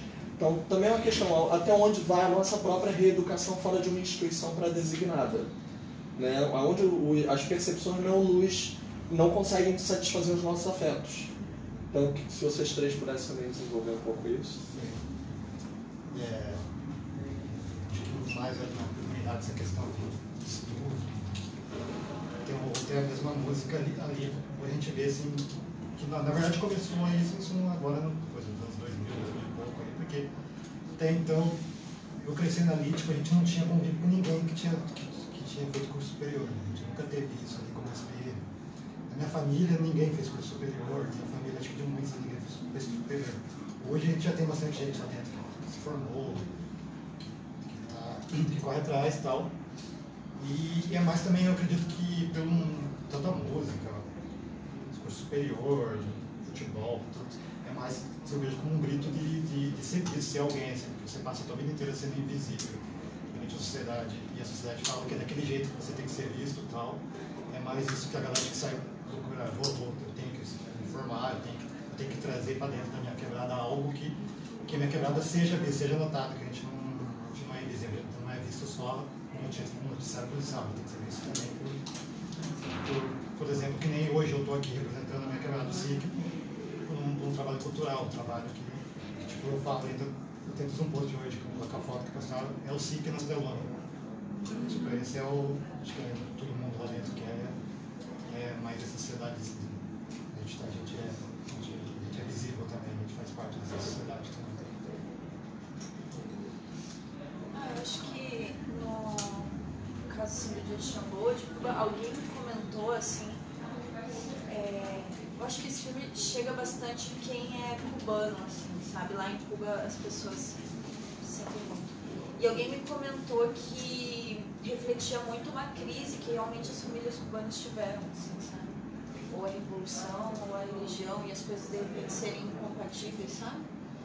Isso realmente aconteceu, assim, de crises familiares e brigas familiares por causa disso, separações por causa disso. E de repente, se você defende a revolução, você pode ser religioso, porque uma coisa se contrapõe a outra, blá. Mas eu acho que no filme isso, a solução se dá justamente pelo afeto, né? Exatamente, da personagem que resgata esse afeto, assim, né? Eu acho que ela fala que então quer dizer que a mãe fazia trabalhos para me proteger, né? Tipo, o tempo inteiro a mãe dela estava protegendo ela à distância, assim. Mesmo você acreditando ou não, a religião, ela traz isso, né? Do cuidado, do afeto e tal. Então ela decide, no final, que mais importante que o Estado ou que o próprio Fidel... O ritual do final, né? A plantinha, bota no cabelo, tem todo um preparo ali, mesmo vendo a importância daquilo na TV, né? Mas o ritual prevalece, né? O sentimento. Sim, e no final ela escolhe a irmã, né? Ela escolhe a irmã, que é quem está do lado dela, quem ela ama de verdade, né? Mais do que as medalhas que ganhou. É muito louco. Eu queria comentar isso, a presença da televisão no filme. Quando o Fidel morreu, realmente era 24 horas por dia, porque de madrugada não tem programação, mas era a TV o tempo inteiro falando disso. E os discursos, era muito louco, porque era Fidel não morreu, Fidel está vivo. Me lembro disso. Está vivo Até em aqui nossos no Brasil. corações. Então, gente, uma vez eu sonhei que o Fidel estava no pé da minha cama, que ele era um fantasma. Eu falava, meu, o Fidel não morreu, como assim? O espírito dele permanece. Um discurso que, na verdade, é muito religioso, assim, muito espiritista, sabe? Fidel não morreu, Fidel está vivo, Fidel está vivo. Isso também virou meio um fantasma, assim, meu Deus, gente, deixa ele ir, sabe? É engraçado porque é a perda da mãe e a militar, a irmã também, mas é a perda do grande pai. Exatamente. Isso a gente trabalhou. Órfãos. Exatamente. Por um lado ela perdeu a mãe e por um lado ela perdeu o pai. As duas, né, de uma certa maneira. Para ela, para militar, o Fidel é uma coisa, mas é um pai. Para outro também. Só que é um outro pai. Exatamente. Essa era uma das motivações do roteiro, de quando morre, que se tornou essa figura do pai.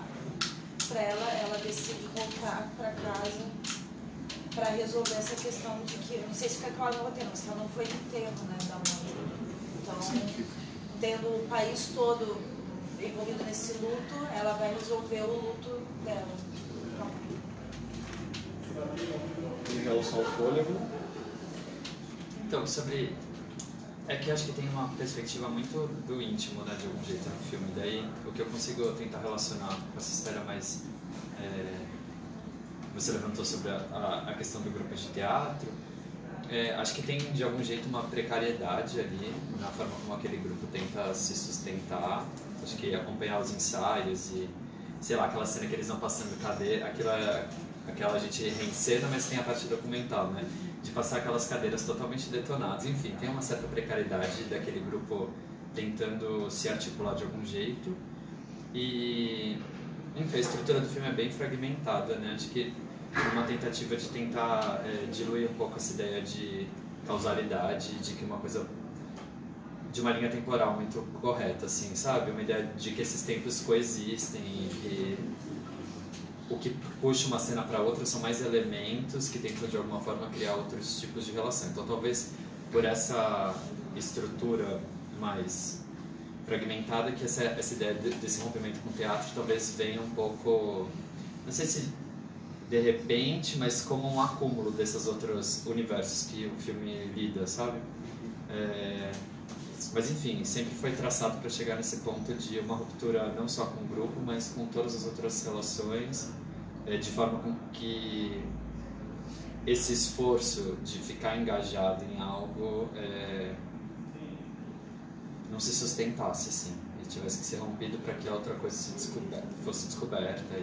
E você traduz isso também na imagem em relação à janela de exibição, né? Porque eu vejo muito uma relação de força entre as imagens que são colocadas na janela reduzida, as imagens documentais, de arquivo, as janelas que expandem mesmo sendo ficção, elas se inserem no cenário das imagens de arquivo, então a gente tem uma multiplicidade dessa percepção toda hora em confronto. Eu entendo que para ele, realmente, ele tinha que tirar, em algum momento, alguma dessas janelas de exibição da vida dele.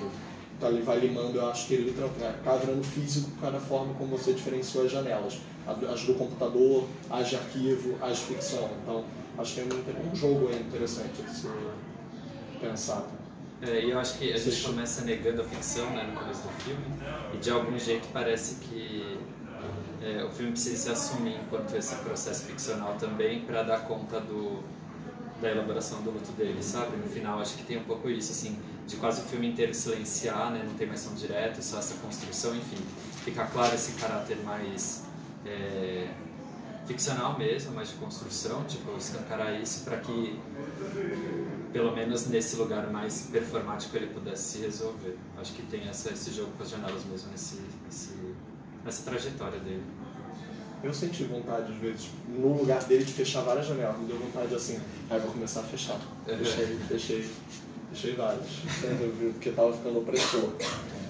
Mais alguma pergunta? Vamos lá, duas. Eu queria fazer para o Carlos ali, pegando essa fala da invisibilidade da comunidade, como vocês enxergam, assim, porque eu acho que o rap é uma coisa muito mais palpável, mais fácil, acho que, de acessar. E aí acho que o cinema na comunidade, né? Acho que assim, o curta, vocês tiveram o trabalho da série da Netflix, mas assim, eu acho que há muito tempo o cinema usa a comunidade, pegando assim Pichote, Cidade de Deus, outros filmes, a comunidade é enxergada, o filme é feito, aquelas pessoas estão muito inseridas, mas o filme estreia, parece que eles vão. Eu acho que falta um pouco dessa política de continuidade, assim, que na verdade, eu não sei se eu posso, mas eu não sei se eles têm pé para isso também, né, de estar lá. Mas lá a gente, depois por exemplo, do Nós por Nós, tipo, a gente montou um coletivo lá dentro da comunidade de cinema, que vem essa galera que era do cinema, junto com a galera da comunidade que queria fazer cinema. E aí a gente aprendeu várias coisas em várias áreas, né, de arte. Só pegando assim o gancho, eu queria saber se tem alguém da equipe do filme, além dos atores, que veio dessas oficinas também. Ou não, a equipe era completamente externa? Que vem das oficinas, não, na verdade só os atores que vêm da oficina. O filme acabou virando uma oficina, né? Porque plantou a sementinha que agora vocês... A gente continua, que a gente chama de um coletivo independente de cinema, com a sigla CIC mesmo, que é um coletivo que a gente montou lá.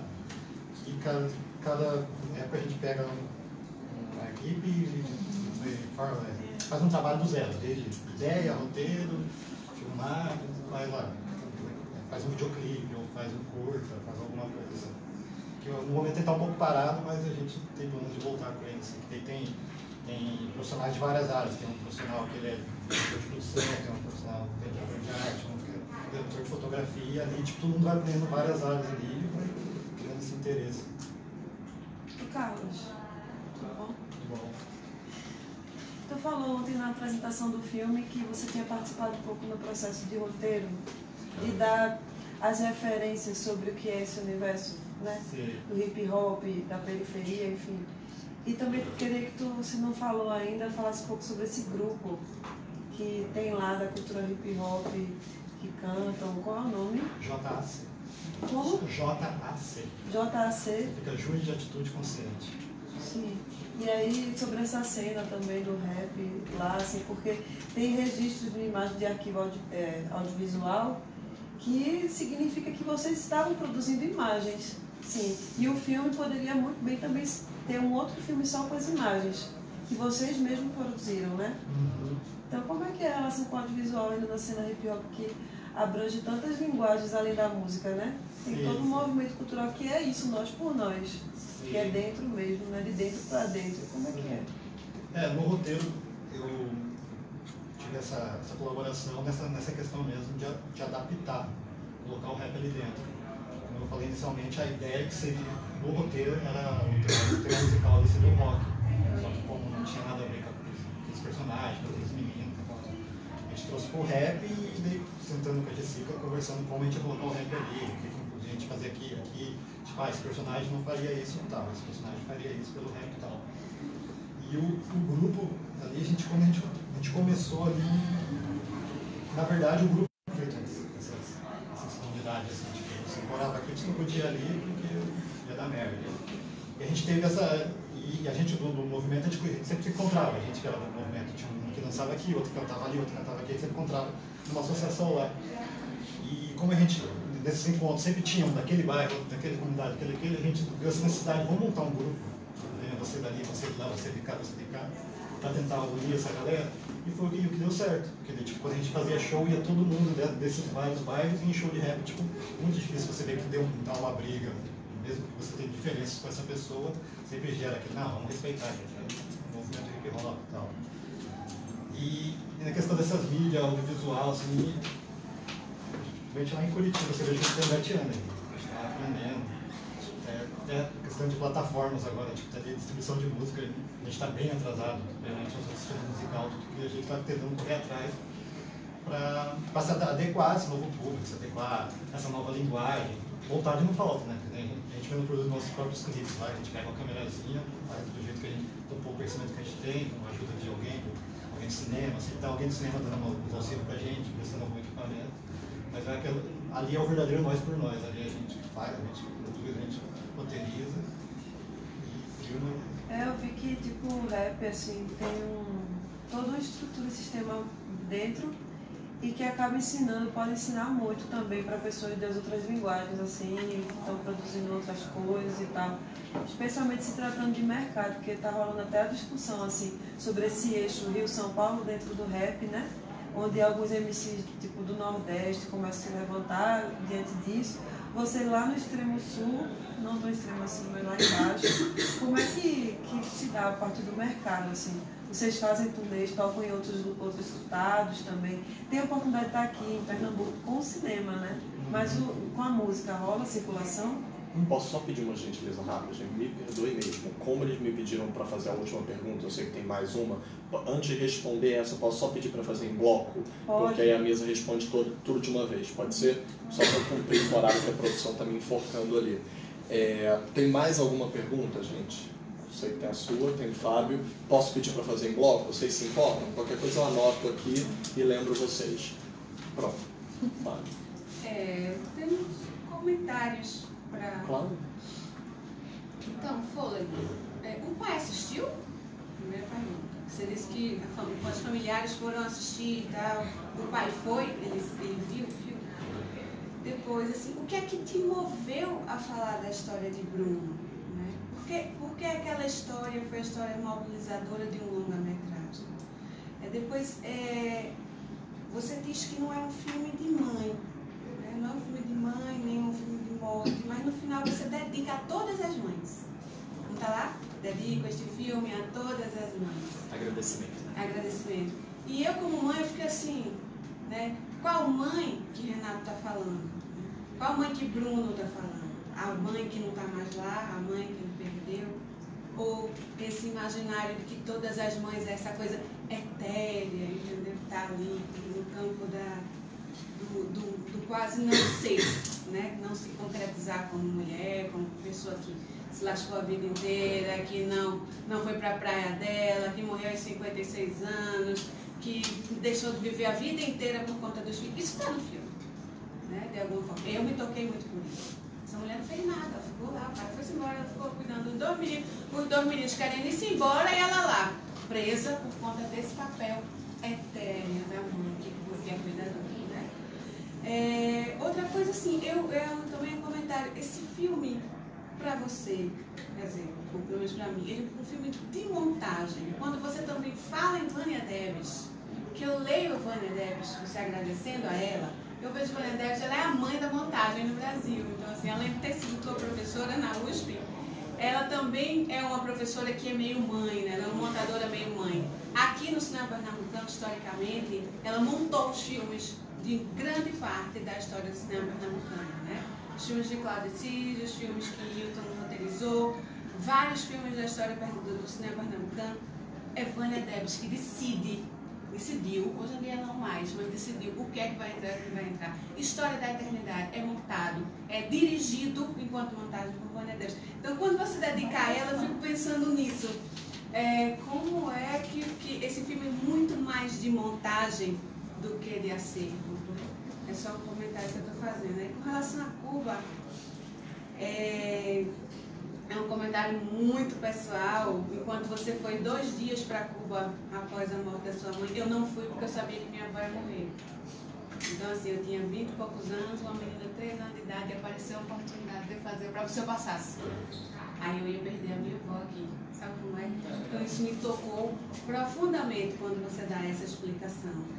Por outro lado, eu acho interessante quando você também faz essa explicação, essa oportunidade do debate, de que quando ela balança o xirê, que a gente chama aqui em Pernambuco, sabe que o candomblé é extremamente diverso no país inteiro, então depende das nações. Eu também sou iniciada, já estou no estágio bem avançado.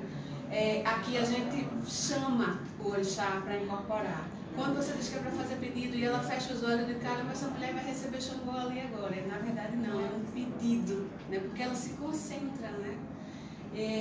Eu tive dúvidas também se elas eram irmãs biológicas, porque elas são muito diferentes, ou se elas eram irmãs de santo, que também, para o povo do terreiro, irmão de santo é irmão de sangue, né? A mãe de santo manda você cuidar do outro, você vai ter que cuidar do outro até o fim da vida. É incrível quando você fala da coisa de deitar junto com a mãe, de sentir o cheiro, isso passa completamente no filme, mas sabe o que é que acontece? Me dá vontade demais. É como se o filme fosse um teaser. Então, eu quero saber o que acontece quando a irmã dela vai aqui no Ori e coloca a idade de comer a cabeça e bota o pano, né? Ela vai fazer o que ali? Ela é da religião, ela ficou. Ela fez uma escolha, que não sei se é escolha, ela é de lá. Para ela não interessa o rito, a ritualística da morte de Fidel, porque para ela está noutra história. A relação de poder dela é com a mãe dela que se foi e com o Xangô que está lá anotado. É diferente da outra irmã que fez uma opção, inclusive, de sobrevivência. Está muito claro que ela é a Rimo, ela está ali cuidando da família, ela está cuidando, representando o povo cubano numa revolução que a gente hoje sabe que tem todas as suas idiosincrasias, né? Agora, eu fico achando que devia ter mais, assim, eu fico querendo um filme maior que conte a história das duas. Eu não sei, eu fiquei achando que isso já acabou. Eu olhei assim ontem, acabou antes do tempo. E com relação a ainda ontem, eu complemento o comentário dos colegas, assim, eu vejo vocês, mas eu vejo a Grafo. Aí eu, caramba, eu não quero mais ver a Grafo em Curitiba. Eu quero ver as quebradas, pelo olhar das quebradas, sabe como é? Tudo de Curitiba tem a Grafo. É como se a Grafo fosse o Mink, né? O edital do outro lado lá. Então, assim, dá muita agonia, sabe? Que tudo tem a Grafo. E ver vocês, assim, com um protagonismo e com uma presença impressionante. Quando você diz que a moça, ela é uma das, como é que chama? Batalha que mais, né? Que dá em muitos marmanjos, tenho certeza que dá. Eu sinto falta de que vocês deem nos marmanjos da Grafo e sei lá de onde, sabe como é. É importante que haja esse outro lado mesmo. É claro que não sejamos ingênuos. É necessária formação. É necessária formação. Quando você diz, muitos cineastas nos ajudam, vocês não são? Sabe como é? Há uma necessidade de formação de cinema, há uma necessidade de acesso a equipamentos. Né? Não é à toa, Filipe disse, eu sou advogado, eu sou de cinema. A gente precisa de formação. A gente que está fora dos grandes eixos, a gente que está fora desses mecanismos e das grandes oportunidades, a gente precisa de formação para poder competir e disputar os espaços, que são espaços de poder. Né? E falando de espaço de poder, eu não vi teu filme, mas eu fiquei impressionada quando você disse, eu não quero mais fazer cinema. Não é isso, eu não estudei, eu não quis fazer cinema para fazer isso. O que é que te incomoda nas relações de poder enquanto você está dentro do set de filmagem? E para você, Duda, nunca esqueça de dizer que você é produtora executiva do filme. Além do discurso, além do que a gente tem para falar, além da colocação importantíssima de Cairo, você é a produtora executiva de Cairo. Só isso. Eu vou pedir, antes da resposta que o Fábio também faça pergunta, mas até acrescento que, se a Eduardo quiser responder, para além da colocação, produção executiva ainda é um cargo muito pouco autoproclamado aqui. Muita gente assina, mas pouca gente tem essa responsabilidade desde a faculdade delineada, porque é quase como se fosse o último denominador comum. Quem sobrou vai para a produção. E produção executiva não é sinônimo de produção. Então acho que é um espaço. Fábio, perdão. Pro fôlego, eu não sei se eu vou concatenar muito bem as ideias, mas é que eu queria entender como foi essa decisão do WhatsApp e de entrar como personagem do filme, porque não fica circunscrito àqueles momentos. A gente vê o resto do filme a partir de você como personagem. E aí eu pego um pouco da colocação dela, quando ela pergunta de qual foi por que você escolheu ele como objeto, seu primeiro longa e tal. E pra mim o filme vai virando quase que de certa forma um romance, um bromance dessa pessoa, desse personagem que a gente nunca vê, mas que está apaixonado pelo Bruno. E a forma como se filma o Bruno é um olhar de alguém apaixonado. O rosto, o corpo, o sovaco, sabe? O fogo, as tatuagens. E aí, quando eu estava vendo o filme, depois eu fiquei me perguntando, será que você tem consciência do quanto que você é personagem será que isso foi mesmo uma decisão assim, de fato, isso vai permear o filme inteiro? E como foi essa decisão? Queria entender um pouco aí como é que você entra no filme, para além de, não, a gente vai expor que tem ficção e tem documentário e tal, mas que essa decisão compreende não só isso,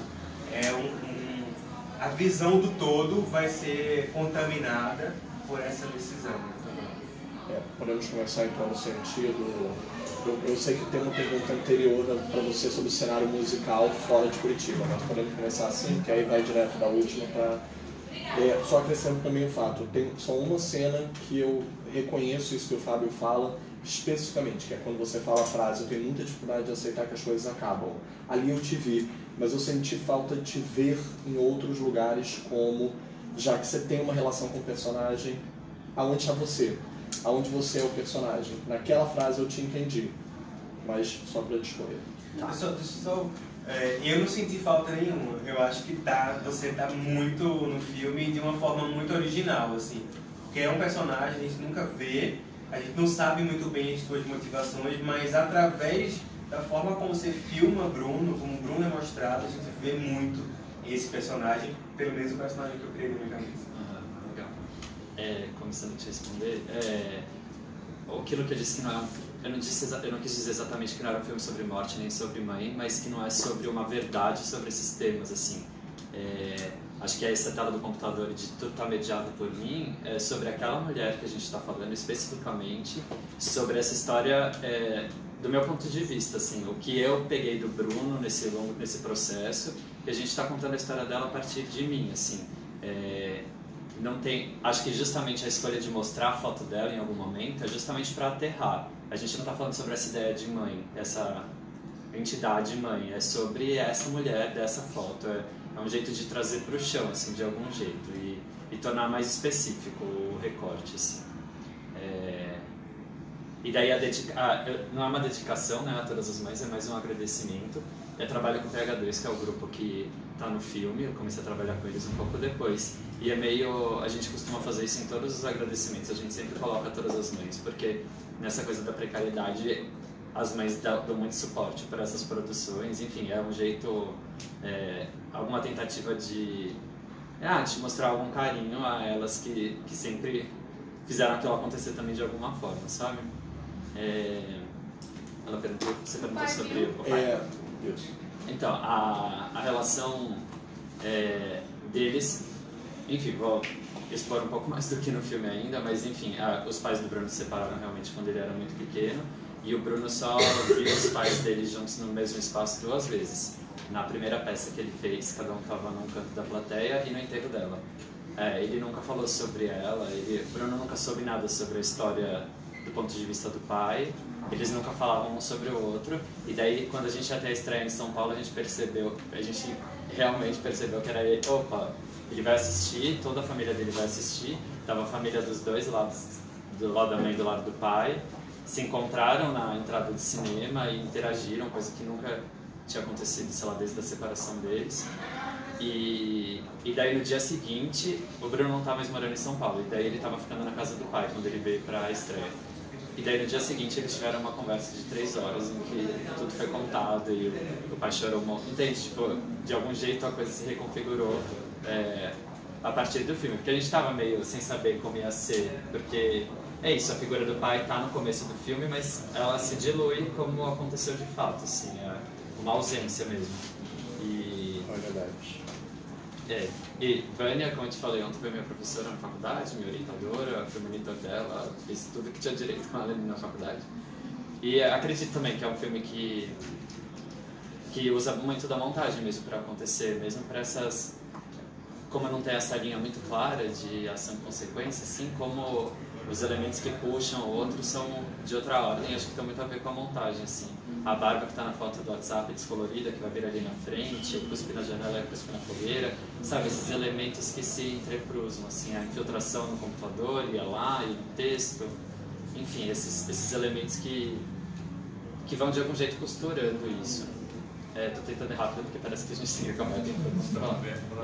Eu só peço suas respostas sucintas. Depois a gente pode conversar mais se tiver deixado.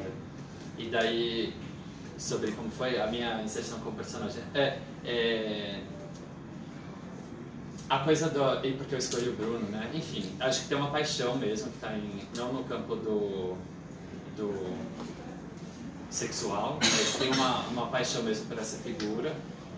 E uma relação muito íntima. Acho que eu escolhi o Bruno para fazer esse filme, justamente porque, primeiro, que eu funciono muito bem em parceria. Eu acho que nada mesmo se faz sozinho e estar com ele de algum jeito me dá essa segurança, e eu precisava de alguém que eu me sentisse à vontade, que a pessoa também se sentisse à vontade para abrir, como eu estava interessado justamente nesse processo de documentar para ficcionalizar, alguém que estivesse entregue. E acho que uma parceria, uma amizade meio... ia dar outra cara pro filme, sabe? Talvez a cara que eu quisesse mesmo. Muita gente fala sobre como a minha relação com ele fosse algo muito... Uma vez perguntaram, tipo, onde está o amor no filme, pra mim, num debate. E daí outra pessoa da plateia quis responder antes de mim. E era tipo que o amor estava na nossa relação, na minha com o Bruno, assim. E eu achei muito bonito de que, de algum jeito, mesmo que para pessoas que não têm nenhuma relação comigo ou com ele, esse afeto, de algum jeito, norteia essa história, assim, acho que... E tem uma consciência de me pôr como personagem, não só como esse operador desses arquivos e dessa construção do filme, mas também de alguém que, de algum jeito, também está tentando lidar com alguns outros tipos de fim, que ficam, acho que, um pouquinho aberto, mas que tem essas jogadas, como algo que cria quase uma obsessão em pensar nos finais e na morte como, acho que, um símbolo desse maior final. E uma conclusão que eu chego durante o processo do filme mesmo, que foi vindo, que é chegar lá no final da última conversa no WhatsApp e falar que eu acho que eu não acredito que as coisas acabam. E daí eu acho que isso veio de fazer o filme, sabe? De entender quase tudo como... Eu não acho que a mãe do Bruno acabou, sabe? E o filme é algum jeito de pegar os vestígios dela e criar outra forma de existir, sabe? E daí da mesma forma com os outros finais, enfim. Acho que foi algo processual, assim, e de deixar isso ali. Então acho que eu tô ali como personagem nesse sentido também. Em diferentes intensidades, né? Eu vou pedir uma coisa, eu sei que é excepcionalmente, porque eles realmente estão pedindo para encerrar. Tem mais 4 respostas. Alguém aqui vai ter que ir embora hoje ou não vai estar no debate de amanhã? Será que a gente pode? Porque, como a gente percebe, o debate também funciona muito com a presença das pessoas, dos corpos. E hoje, por exemplo, teve um certo atraso, porque também demoramos a todos chegar na sala. Então, se a gente puder amanhã chegar todo mundo na hora, chegar cedinho, a gente começa com essas pessoas respondendo as perguntas. Eu tenho elas anotadas, eu recapitulo elas amanhã. Logo, meio-dia em ponto, 10 em ponto. Mas a gente começa com vocês respondendo antes mesmo de chamar o debate. Pode ser? A gente pode fazer esse acordo? Eu tenho elas anotadas, eu vou ser fiel. Tá? E aí vocês conseguem até... Eu mando para vocês por zap. E aí vocês elaboram melhor até a resposta. Pode ser? Obrigado, gente. Eita, ficou pra amanhã. Da hora.